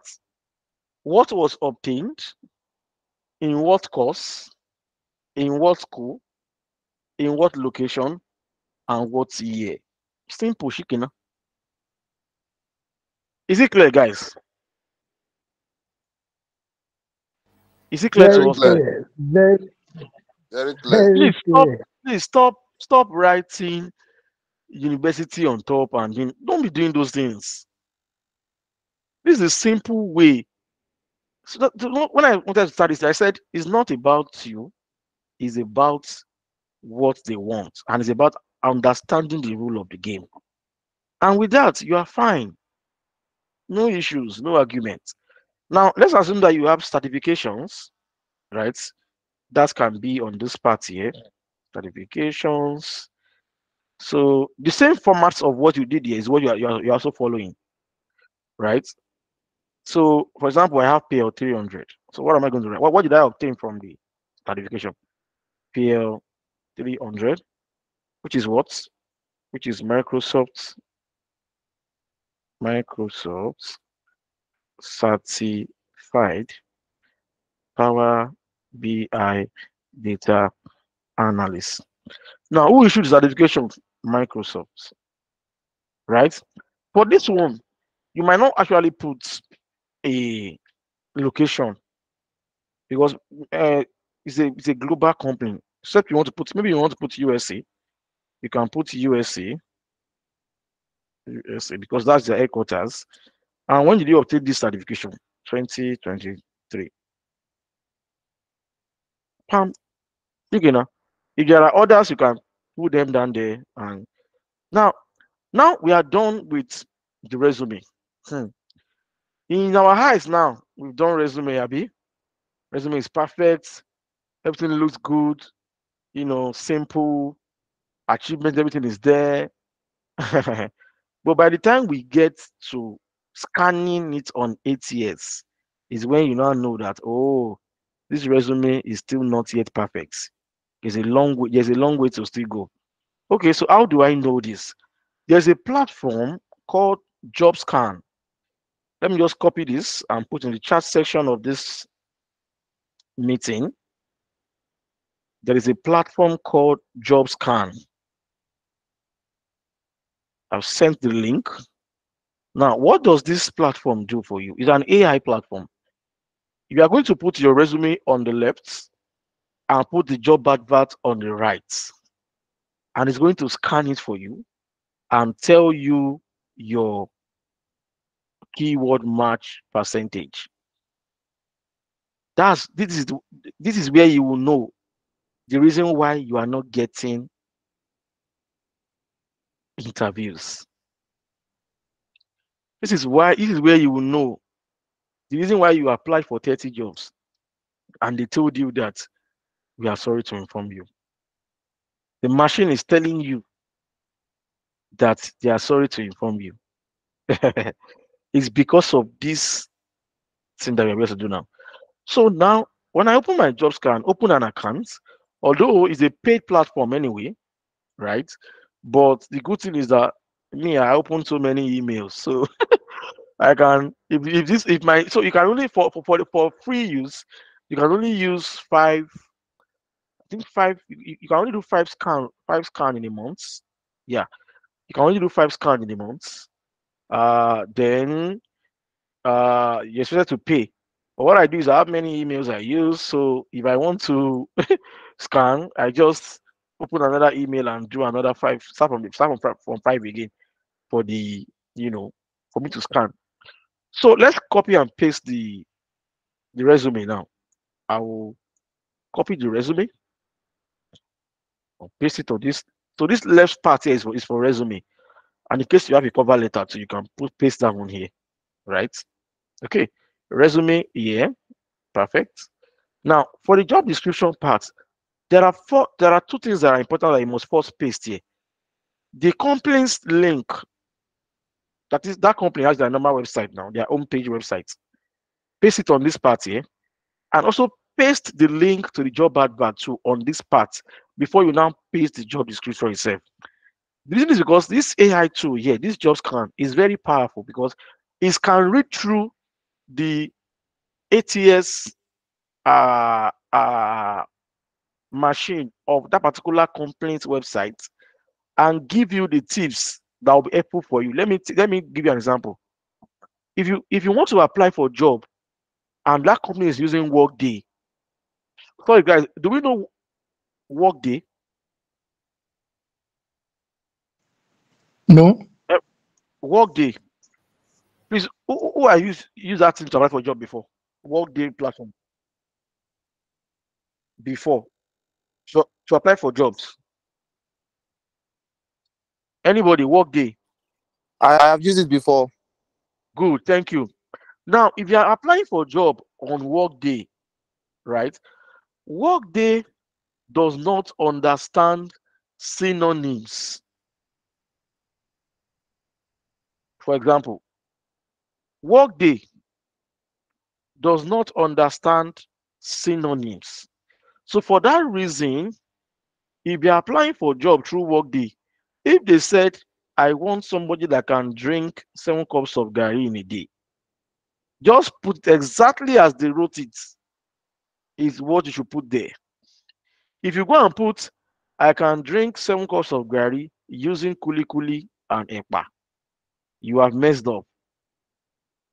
Or you now try to fine tune gari and call it garion, or call it what other thing do you guys call gari? Sir, I've forgotten what other names you call it. Cassava what? Cassava flip. Cassava. And you not going to use another word to interchange or to replace the gari, you messed up. Because Workday as a platform for job application does not understand synonyms. So that is why it's very important for you to always place the link to the job ad so that jobs can give you some tips, because it can read through the ATS of that particular job advert or that particular company's job portal. I hope it's clear to you guys. I hope it's clear. Nobody's responding. It is clear. It is clear. Yes. Thank you. Then I paste the job link here. Then Ejiro does Moet as their website for their Nigerian branch. Oh, the Nigerian brand, I'm not sure. I'm looking for their okay, I think this is their website here. Oh, this is their home page, like the general website. So you copy that too, and you paste it on the after the job link, any which way. Now, before you now go and paste the job description itself, so I'll just copy that. I'll use the one I pasted on ChatGPT. The one I copied from that, I will just use that one. So I'll just highlight this, copy. Now go back and now paste it now. When I'm now done with everything, my resume is on the left side here. Job description is there. I have the link to the job advert here. I have the link to the company's homepage here. Then you will see this thing here, scan, right? I have only available scans. I have only 3 that I can do. So I click on scan, right? And you will see your results of all the voila wins this morning. You will see your result now. You see that he's only gave me 62% match, and with this, I will never get interview. Even though I feel like the resume is perfect, I use ChatGPT, I have done this, I have done that, but my brother and sister, I only got 62%. Now, I will still correct some things though. You see now, he's telling me that adding job description, the company name, so he's not reading that company name very well. I will add this there, no problem. He's telling me that he's seeing general manager as job title, and that's very wrong. I will also correct that also. Okay. Now, look at this part. It says date formatting. The dates in your work experience section are properly formatted. That one, tick green for me. Section headings. We found the work experience section in your resume, green. We found the education section in your resume, mark green for me. the job doesn't specify a preferred degree. It means that that particular job does not specify a preferred degree. So it can be degree is degree.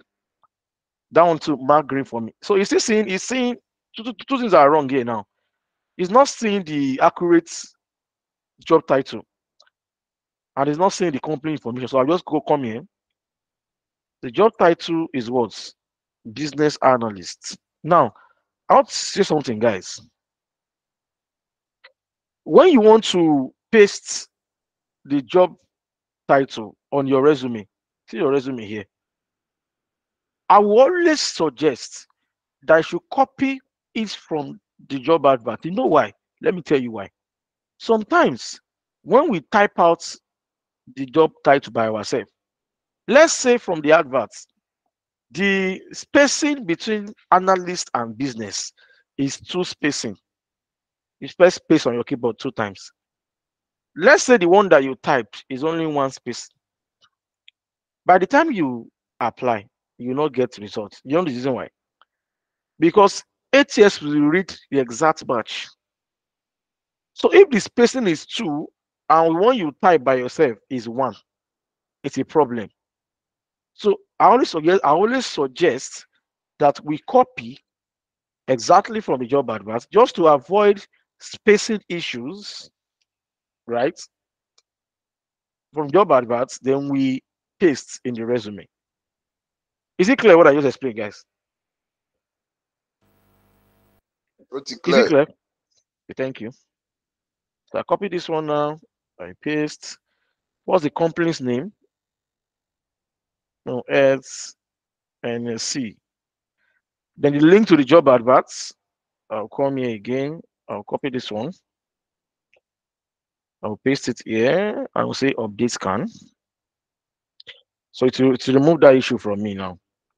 So there's no now. It has moved to what 70% match now. We are still not yet there. If you still apply, you will not still get the interview or anything. Now, JobScan is recommending you having at least 75% keyword match before you can move to interview stage, before your ATS can go through that place and get your interview. But me, I would recommend you to have at least 85% on the JobScan. You know the reason why? It's because if you can have 85% on JobScan and you now move to the company's website itself, so let's say that one now cut your mark now, like it's really scanned it and everything, and let's say that one gives you at least 75 or 70, or let me say 75 is preferable.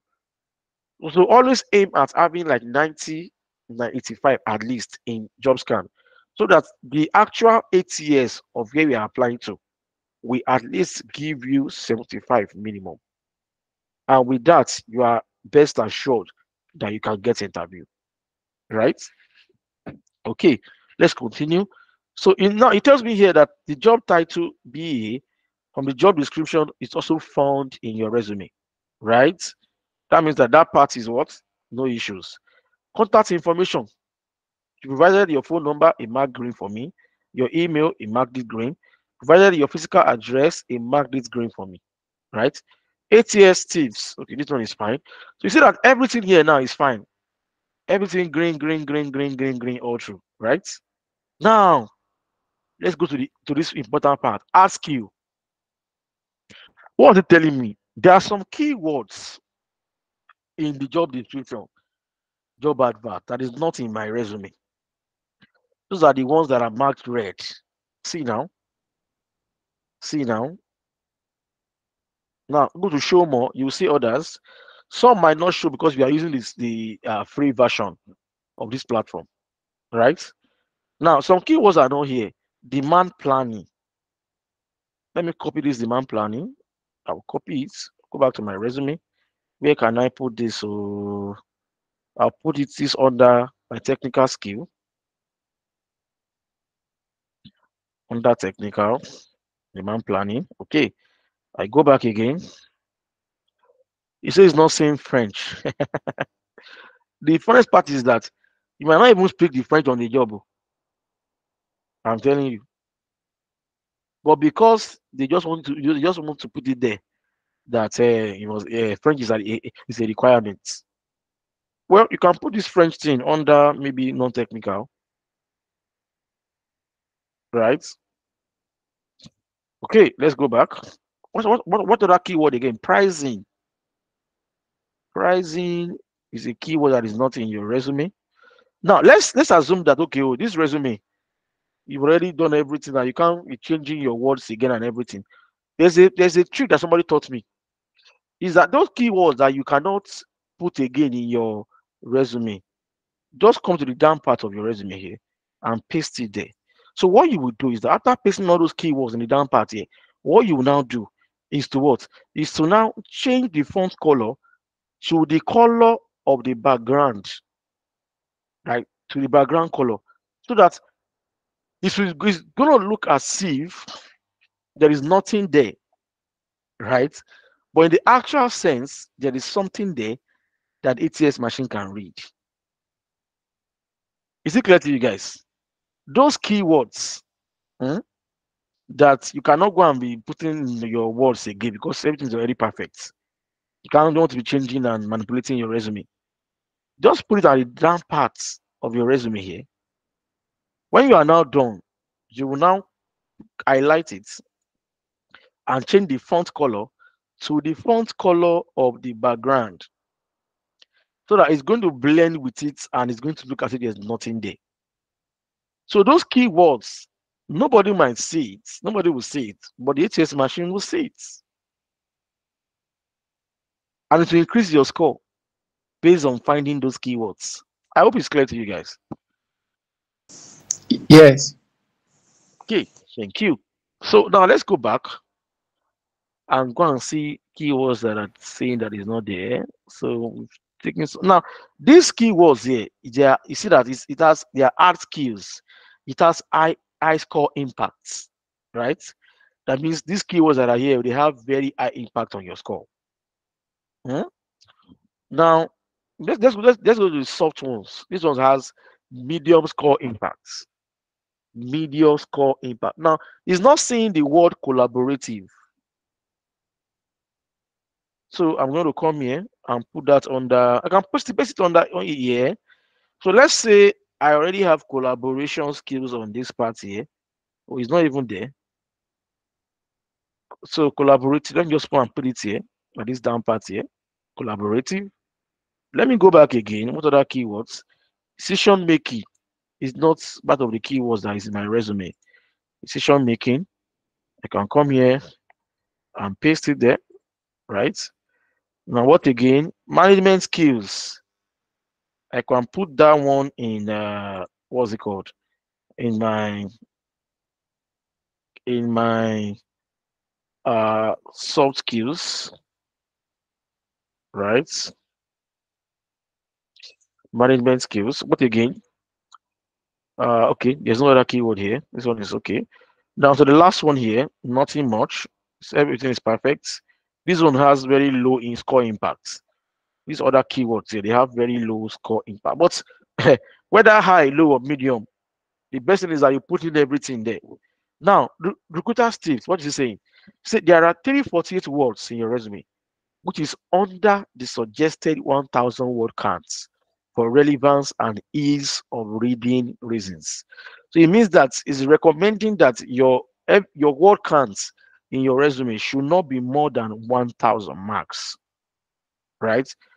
So those of you that have been using 5 pages of resume, only you, one job, 38 job description, you will explain tire.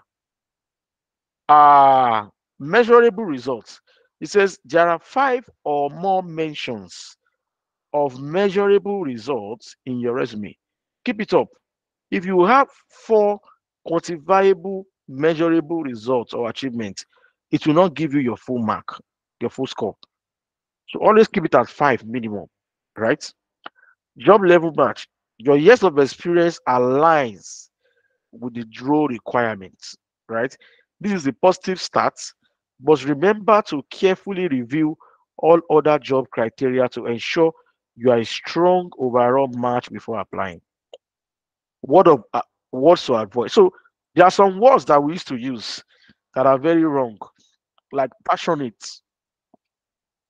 When it comes to ATS match or keyword match or whatever, or resume building, stop using words like passionate and the rest, because passionate is personal to you, and you can show your passion in interview. Don't show You can't show your passion in resume,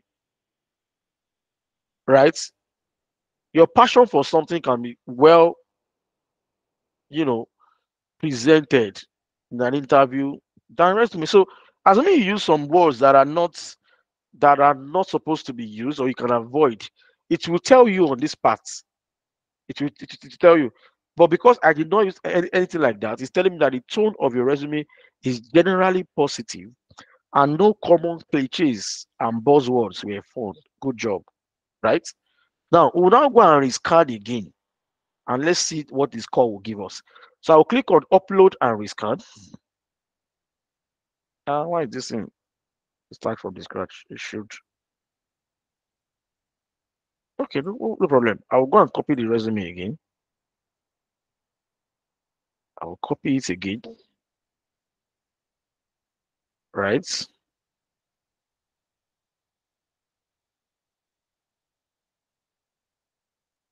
I'm not saying, is it copying them?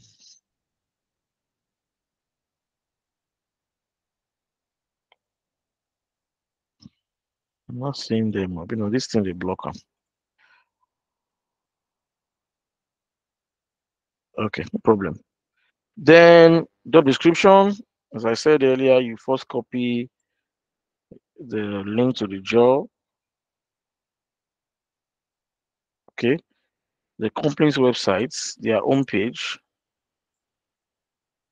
Okay, the job description itself. So I'm using the one I used on ChatGPT, the one I copied to ChatGPT. Then I will scan again.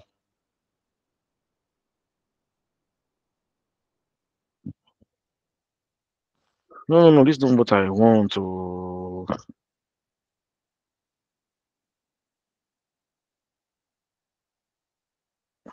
So this time around, it gave me what, 77%, right? At least with this now, to some extent, right? I'm confident that I can apply for the job, right? Now, there's still some keywords that is still not there. You see, it's telling me that financial planning is not there. Why can't I copy this thing, man? Oh, this is not giving me well out. I'm coming now. I only have one left. Okay. Let me just find a way to put these keywords there. Budget forecast is not there. Budget forecasts is not there. What again? The forecast is FO. Okay, I'm correct. Brand planning is not there. Brand planning is not there. Ad hoc analysis is not there. Ad hoc analysis is not there. Problem solving skills is not there. Problem solving skills is not there. Now, problem and the solving, they have a dash in between. You see why it's important to, yeah, so always check these things. Financial planning analysis is not there. Financial planning and analysis. Financial planning and analysis is not there. Okay, what other keywords again? Business understanding is not there, and customer credit management. We are almost done, guys. Business understanding, and which one again? Something credit management. Customer credit management. Customer credits management is not there. Cross-functional is not there, and highly motivated. Cross-functional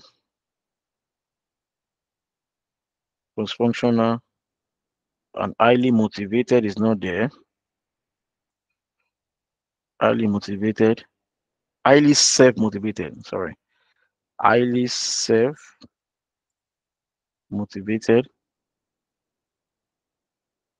Between self and there's a dash in between them. Aha. Okay. Management information is not there. Management information.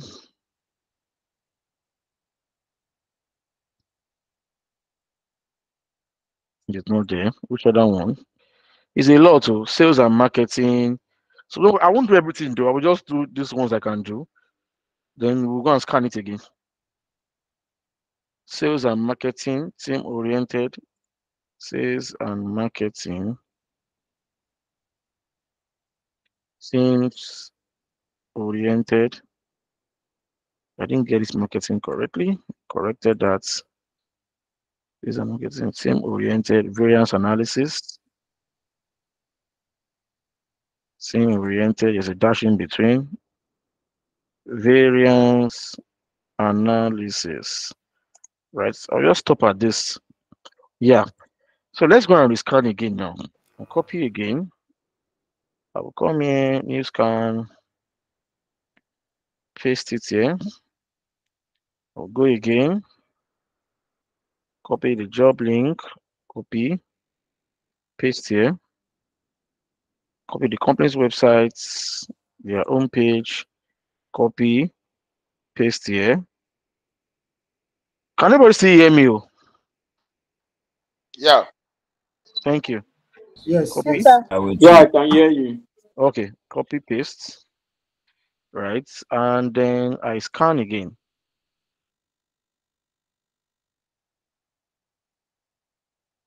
Yes, scan it now. Okay, if it's not working, no, I know what to do. I'll copy, use another email entirely, disable this, copy and paste it here, and go back here, copy and paste, then scan.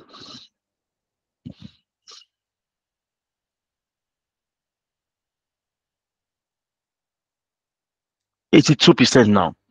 So keep improving and improving and improving until you have 85, 80, 95.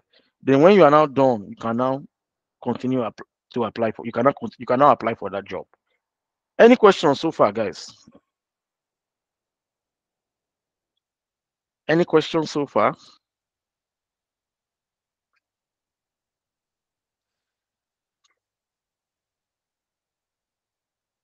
Ejiro, are you there?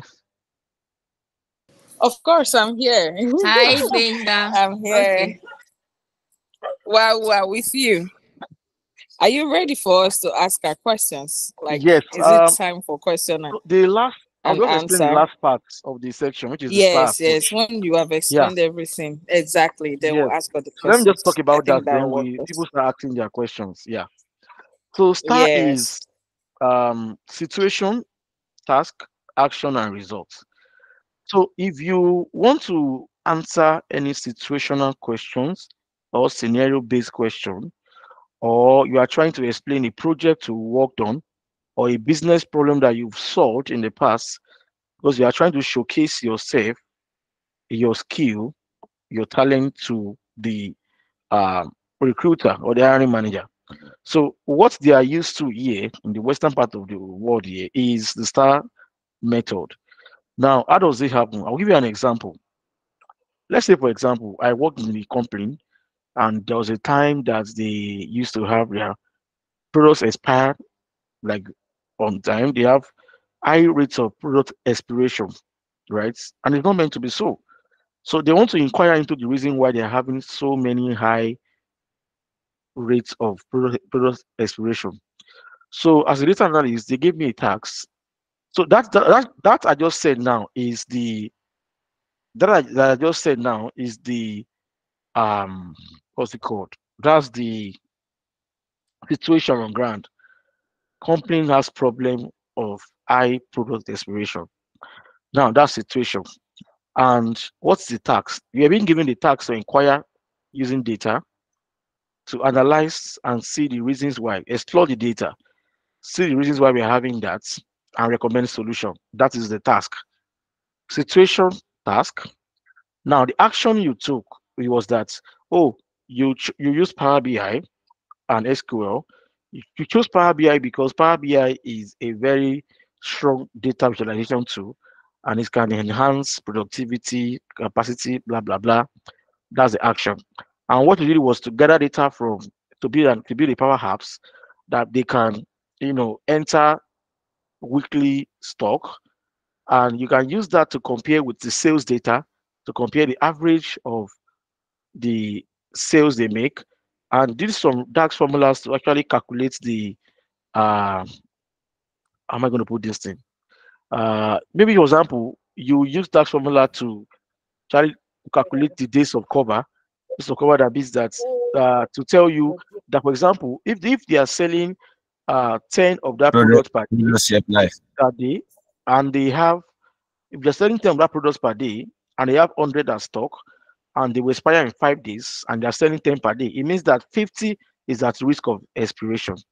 And that all of these things are what you put on your stock report for them to see, to have an overview of the risk involved in terms of percentage risk, even in terms of value and all of those things.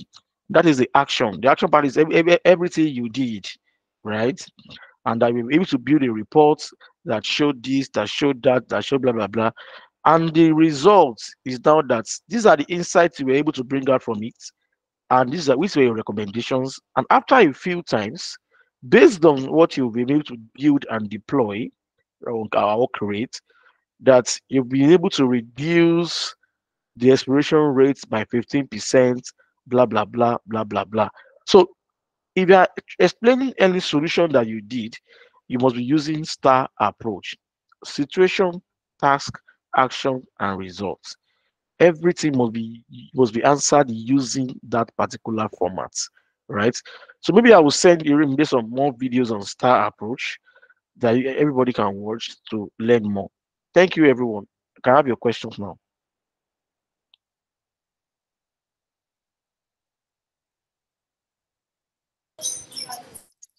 Awesome, awesome, awesome. You can see how the reactions are coming. See, an incredible session. And we're excited that you really, really poured your heart into it. Like, I could feel your passion, I could feel your zeal, I could feel, I don't know the right adjectives to use right now, but I'm sure everyone on the call understand what I'm trying to say. Yes, that is a sign of a leader, someone who wants those others around him to succeed, and we appreciate you for that. So, guys, thank you also for being great participants, for being attentive, for reacting when we needed it to react, and for all the interesting comments in the comment section. Thank you so much. So, like I like to say, the hour has come. So during the course of the presentation, if there was something that wasn't so clear that you will need clarity on, or maybe something that you were expecting to hear that wasn't covered, this is the right opportunity to ask your questions. This is the opportunity to ask your questions. I saw some questions earlier, although I had recommended that we hold on till this time so we can take all the questions. I saw some questions earlier, and the chat in this particular call is so much. So I'll just take the one I can see right now, which was about, I think, reference. Someone said there's no need for reference when you are using the CV, the one you just created now. So there's no need for us to put or add references in our There's CVs, no need. right? Yeah. Awesome. Good. Now another person is asking, what? Sorry. Hi. Sorry, babes. Yeah, I just want to come in and chip in a thing or two. Benga has been a brother over the years. This is a relationship that has been going strong for more than 5 years now. And I'm super grateful for the gift of this friendship. I am so happy, all the things you are doing in Canada, Baba carry me enter, I don't tire. Right, I'm so excited that Gbenga is here. I'm so excited that Gbenga is a friend, a brother that I can always reach out to. And the presentation was amazing, was superb. Please, I don't want to throw anybody out. Please, let's mute our mics. It's very, very important, please. And I just want to say thank you very much for everything that you do. Gbenga is also one of the founder of Data Jobs Nigeria. They have a WhatsApp platform and they are on LinkedIn, and their community is basically for data jobs in Nigeria. If you want to get data jobs in Nigeria, I think Gbenga, you can drop your community group link. Like that's all they do. They just drop job posts, right? And then it's also going to help those that are also looking for job offers, in Nigeria. It's just in Nigeria, but you might get maybe some global opportunities here and there, but their main focus is data jobs in Nigeria. I'm also there. And also, if you are currently, some of us, I know they want it, if you are currently doing Canada Jackpa, you have issues, you need clarity, your agent is agenting you, or you're trying to do it by yourself, please reach out to me so I can send you Gbenga's number. He's your guy. He can help you get into Canada as soon as possible. Right? I don't know. Can you guys still hear me? Hello, can you hear me? We are with you. All right, so Gbenga can really help you get into Canada. So if you're looking at getting to Canada, whether as a student, visitor, PR, it can really suggest and guide you on the right channel that you should go through. Last year, we had a session on how to get to Canada last year. I know some people are there, even though I'm not there yet. But I'm coming, bro. I'm coming, right? So if you really want to get into Canada, Gbenga is your guy. And it can really help you, right? If your agent is being secretive about some things in your process, in your application process, please reach out to Gbenga so that I can let you know whether your agent has gone and pack nonsense that will make them, even deny you from entering any other country for the next 5 years. Because I get a lot of people, reach out to say, oh, they were banned from entering the US, banned from entering Canada because of the things that the agent has done. So if your agent is being secretive or acting funny, please reach out to him. If you want clarity about how to get to Canada, you're looking at getting to Canada, your family is looking at relocating to Canada, please, Gbenga is your guy. He would always assist you.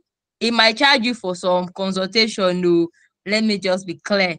Right, so don't expect free. For some, maybe you don't have like major issues, he can just advise you. But if you have like a key issue, he might really maybe just charge you here and there to really help you make sure that your application is a success. How do you get Gbenga's details? If you're in DA Light community, don't worry, I'll put his contact in the community group. Just make sure you join the DA Light community group, and I'll put his contact there so that you can always reach out to him. If you're reaching out to him, tell him your name and tell him from DA Light so that he knows who is reaching out to him, and then he can know how to support you. Brother, I am so excited for your new job offer. You promised me something I never seen. So I'm saying, ladies and gentlemen, help me take Gbenga to send my cut. I was here fasting and praying.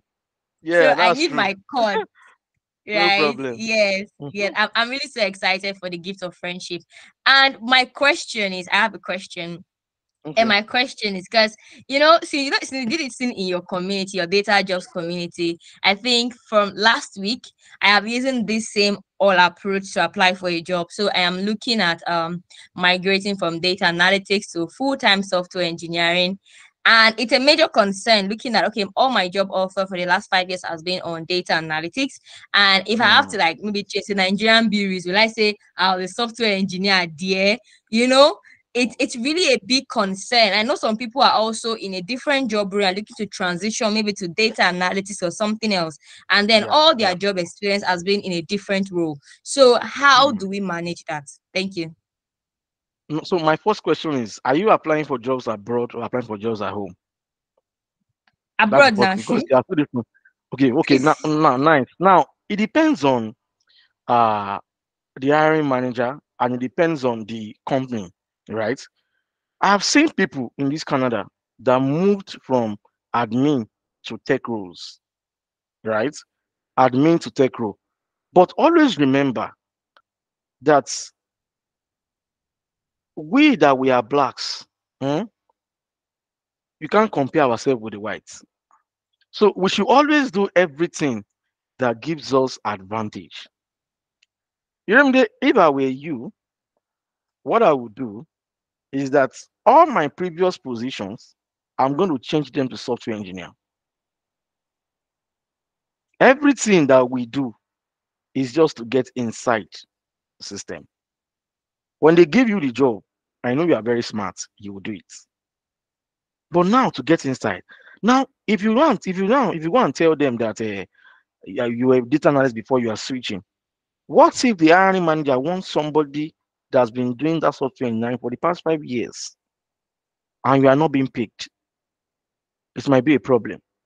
But if this software engineer is a entry level one, not experienced hire, is entry level, it is a very good thing to explain to them that, oh, this job, oh, I've been in the tech space, not software. I've been doing this and doing that. Now I'm switching.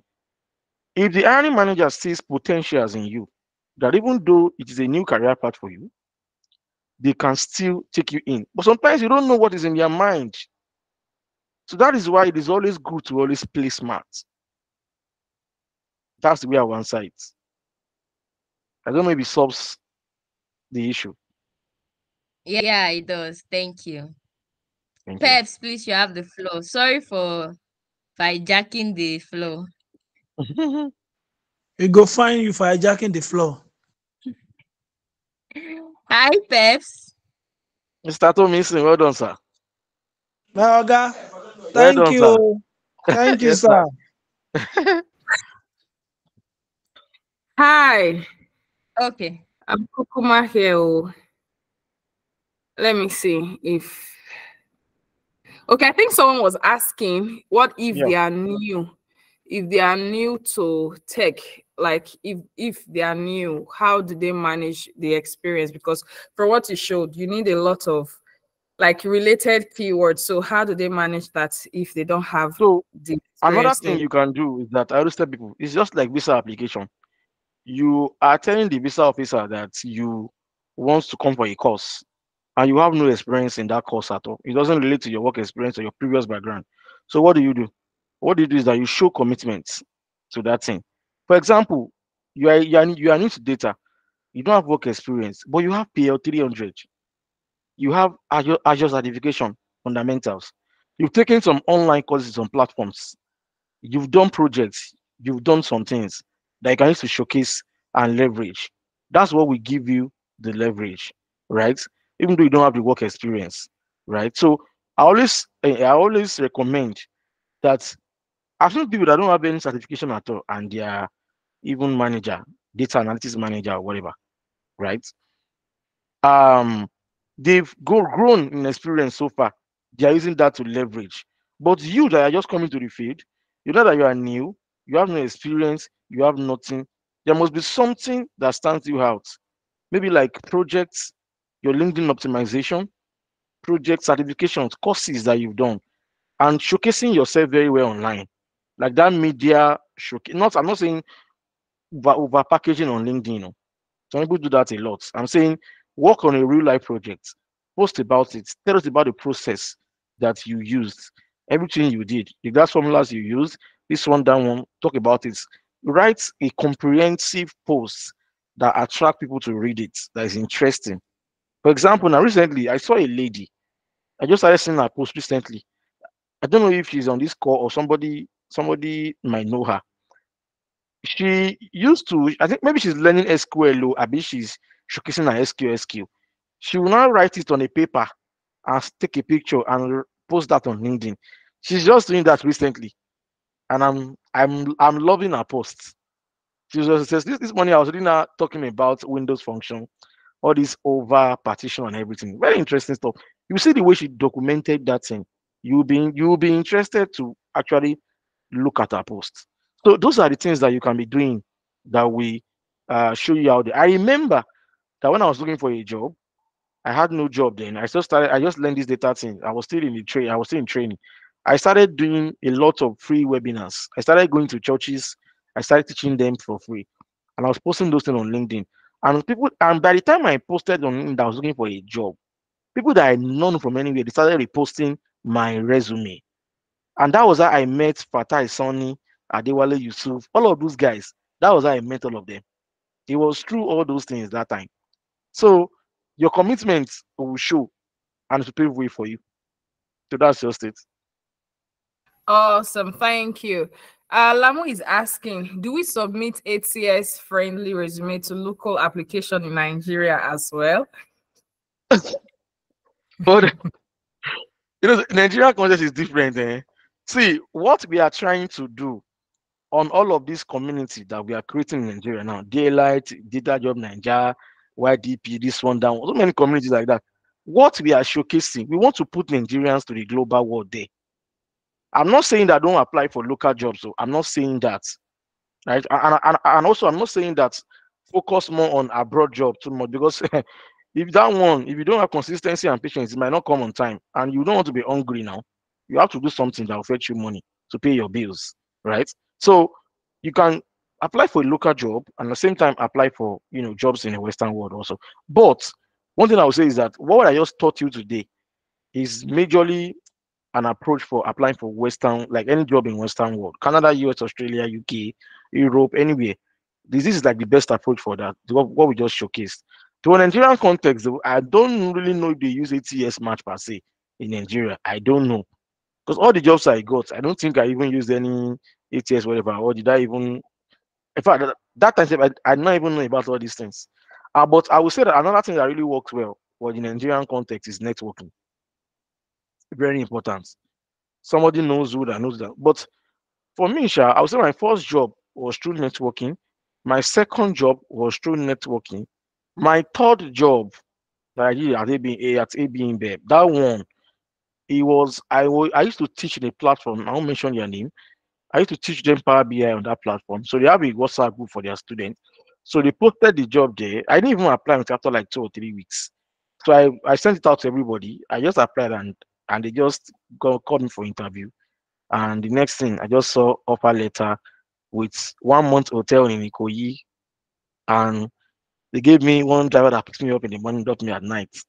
So that one was not really, it wasn't really networking, but I was just saying it's networking because I was teaching on that platform. So assuming I did not teach there, I might not see that advert, I might not apply there. You understand what I'm saying? So networking really works in Nigerian context more. But that doesn't mean that there's no, because for example, that job now, I got it through merits. It wasn't through somebody. Like I went through the whole process of the interview and everything, right? So I would say for this approach that we just did today, focus more on outside Nigerian jobs for that approach. Yeah. Okay. Thank you. Jane, you have your hand raised. Please ask your question. Hi, Jane. If you are talking, you're muted. Except your question has been answered already. Okay, I guess our question has been answered already. Okay, so question 2, Alamu, it has already been answered in this response. And praise the Lord, yes, your question has also been answered. Okay, so I will assume that the session was very explicit. Okay, Oladotun Abigail, please unmute and ask a question briefly. Thank you. Okay, thank you very much. Good afternoon. Please, I want to ask, like my current experience is based on quantity surveying. We deal with construction. Now, I just started this program in data analysis. So now I think I'm loving data analysis the more. So if I now want to apply for a job, does that mean I'm going to change all my working experience to data analysis? Or I don't get. Thank you. This part usually causes a lot of trouble. That's why I only like talking about it off the meeting, right? Rather than saying it. So I will say again that it all depends on the recruiter. the job adverts and the company. If it is experience higher, you might have to change everything. But if it is entry level, you might not have to, right? But if you show commitment, it's fine. That okay, you can do this, you can do that, it's fine. If you have a portfolio that you created for yourself, it's fine. But if it's experience higher and you are coming as a quantity surveyor or whatever, I don't know. They might not want to pick you because they might be looking at it from the point of view that you are still new to the field. So it depends on all these factors that determine whether you're going to change everything or you're going to leave it the way it is. Is it clear now, Okay. Abigail? Abigail. I want to ask a follow-up question based on this thing because some companies actually Thank you take so much. verification. It's clear now. Very Thank you so Okay. much. Okay. Continue, Joe. Yeah, some companies take verification process seriously. They might Yeah. write to your previous HR and ask what role did this person work in. So I think that's also something to consider for Yeah. anyone that might be impacted. Okay. It depends. The way they carry out verification process differs. Sometimes it might just tell you to put down somebody you've worked with before. The person might just vouch for you and say blah blah blah blah blah blah. Let me give you my own instance. So when I applied for that job, I think did I use clerk? I told them I was a clerk here, previous one or no, can't remember. But they reached out to my manager, my current manager, and I told them I was a clerk. But they did not, because of that, say they are not giving me the job. Right? I've showcased my skill in the interview. They see what I can do. I've talked about some things. I was able to answer the questions well. If they really, I believe, if they really want you, and they see that you have what they want, I think previous role should not be a problem when it comes to them verifying you. Like my current role now is a senior data analyst, and I came from a clerical background, but I leverage my past experience, right, and stuff that I've done before too, and with God's grace, right. So I don't know. I don't think it really matters, and that maybe some companies usually reach out to the HR without even contacting you at all. They just find a way. With that one might be a little bit hard though. It might not look like you are lying or that I don't know. Yeah, But I anyway, get Sha, just apply wisdom. Anything you feel Mhm. like, apply wisdom to each other. That's just it. Thank you. Richard, your hand is raised. Please ask your question. Richard. Okay, thank you, Ejiria. Thank you, Mr. Benga, for the information. I'm really very, very grateful that I attended this session. I have two questions, Okay. basically. My first question has to do with is a bit related to what you asked in terms of background check. I'm coming from a different angle. For someone who is learning, who is still in the learning process, aspiring to get a job, maybe someone who is learning SQL and all that, but now sees an opportunity. What would be your advice for such a person?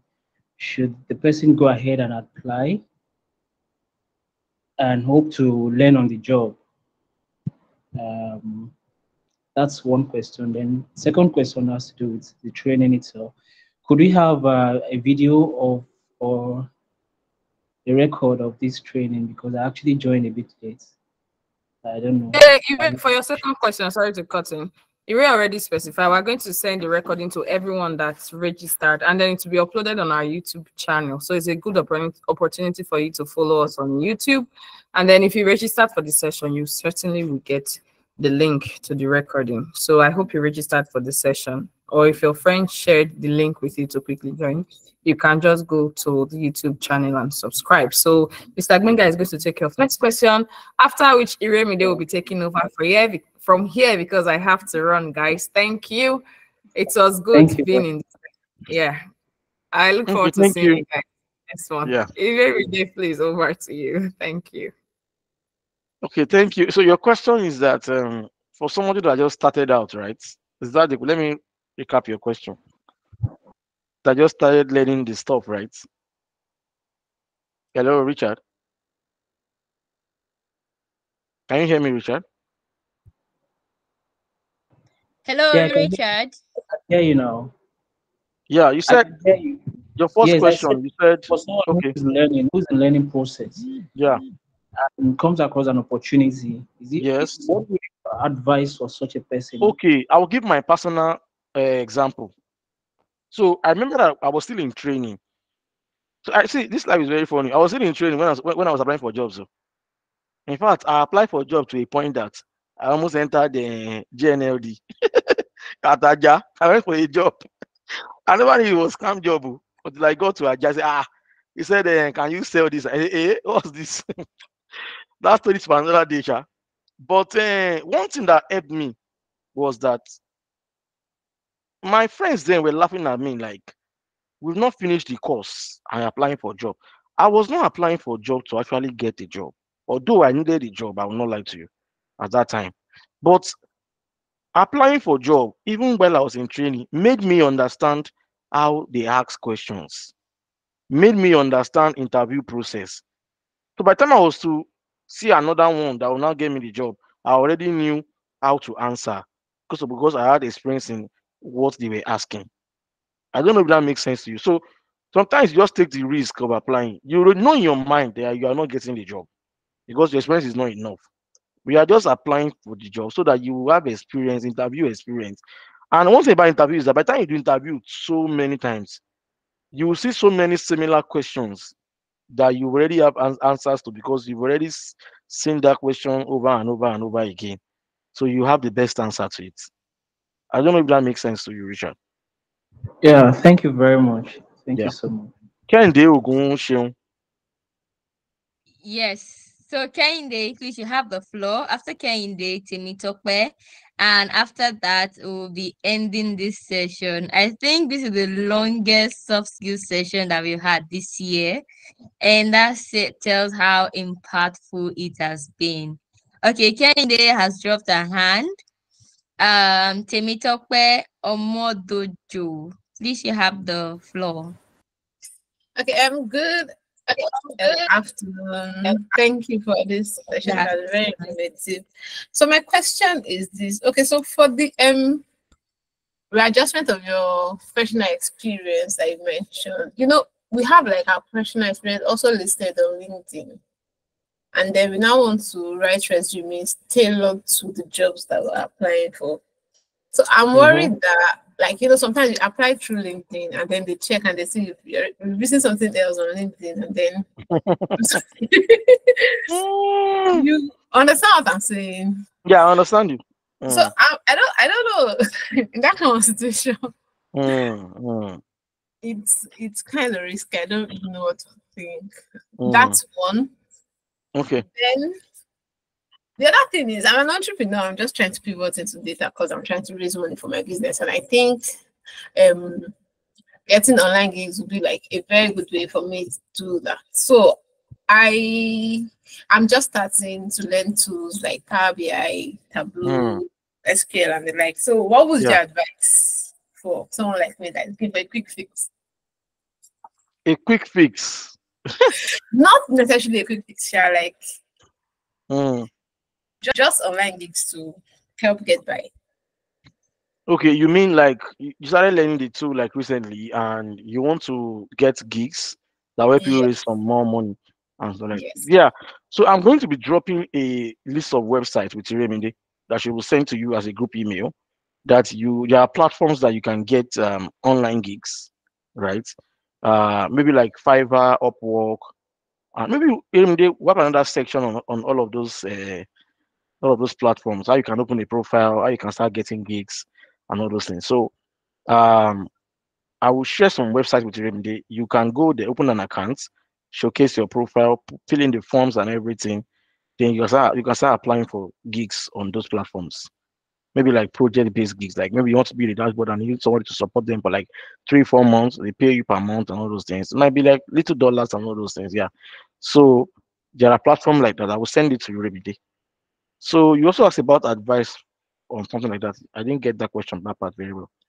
Like advice for if you're only looking for a quick. Okay, I think I answered the question. Yeah, Yeah. you've answered it. Yeah, Yes. yeah, yeah. The other So one about the LinkedIn profile and then your yeah, resume. LinkedIn profile and your actual work experience. Go.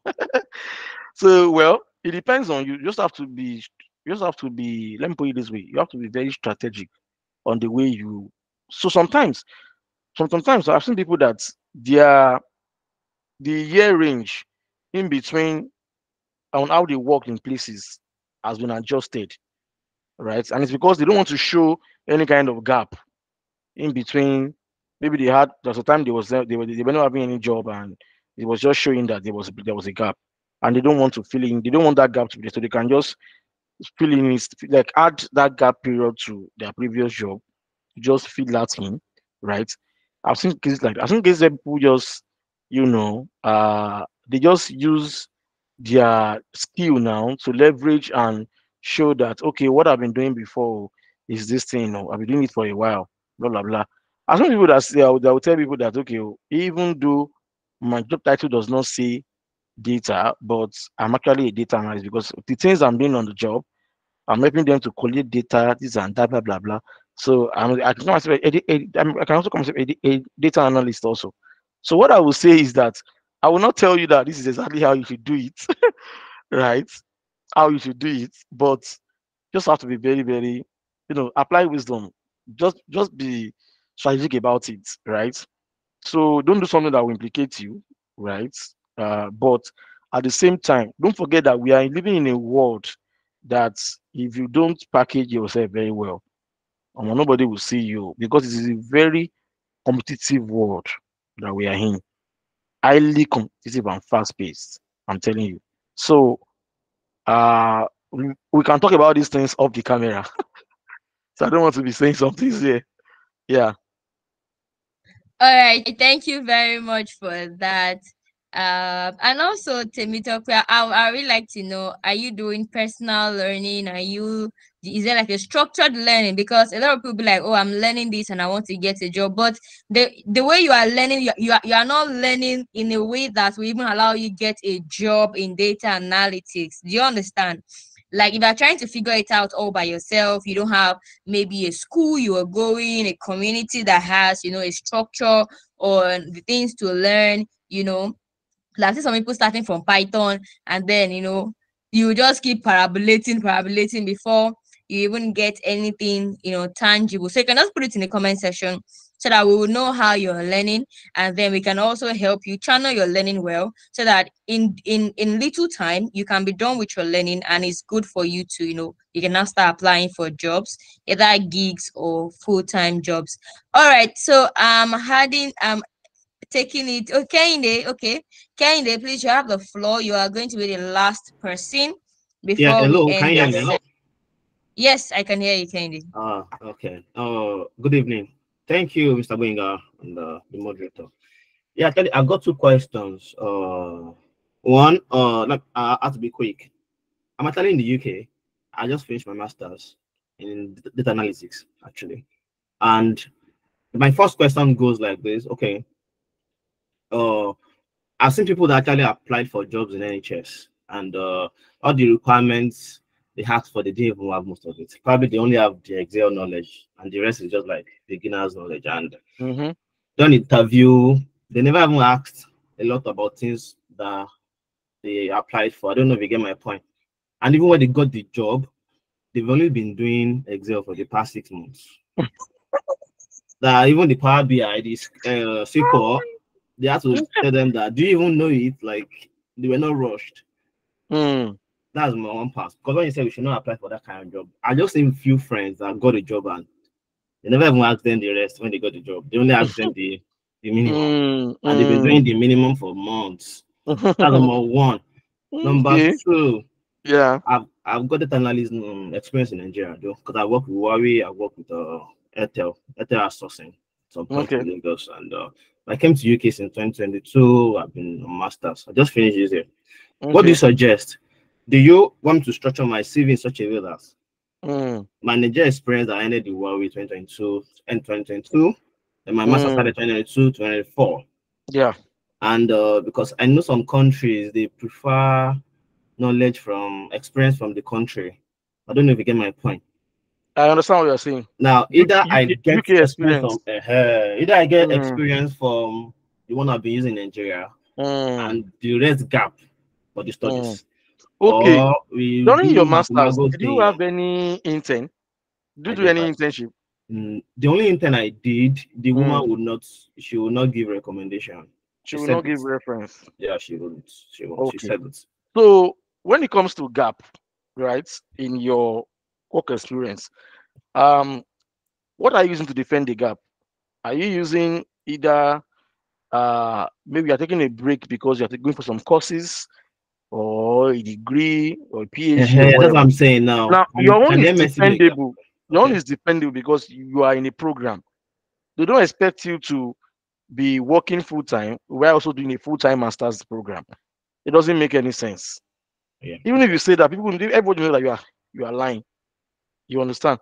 So for you, your own is actually good. Though. There's no issue with you at all.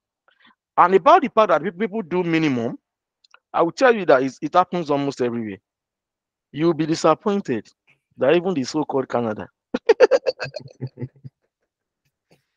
even the so-called Canada, they are looking at it, you're thinking, wow, advanced country. When you get here, that Power BI, in my place of work now, anybody that knows Power BI now is a boss. I'm telling you. Because most of the people that we met there, they don't know it. What they are used to is IBM Cognos and SAS. Right? So if you know Power BI now, you're a for that place. Understand what I'm saying? So I always say something that if out of 10 tools, 3 is your strongest, it doesn't mean that you're not putting the remaining 7 in the resume. If you look at my LinkedIn, for example, you see that I said core and others. I put core there because those are my strengths. Others are additional that I just know, basic to intermediate, not really expertise. Like they're not really experts, rather. You get what I'm trying to say? So about that, I think you should not really worry about it. So, I said don't apply for a job if you don't have capacity. I know what I'm saying. But at the same time, what if they assumed that it was going to be minimum and they got there and they gave them maximum? I believe most of government jobs abroad are like, because I'm also a government worker. So they're like that. They don't rush people. They are always like very patient. They do the minimum for a start and they start evolving steadily. But unlike private sector that they don't have time, they want to maximize you like anything. The first day you start work like they want to start, you want to start to build dashboard. Immediately because they are always calculative that they're paying you big salary. They must use you for that salary. I hope you get my point. Yeah. So I think for NHS, it's like that because it's a government job.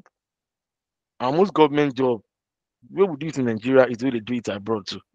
They don't usually rush. They do minimum for a start and they start evolving over time. And that's just it. So for someone that knows the minimum and you see a maximum advert for a government job, please apply. But for private sector, those ones, they're not patient because they are hiring you because they feel like you are experienced now. You know this thing. You know the magic. So when you're not coming, thinking that she do the minimum, and you get there, you might be disappointed.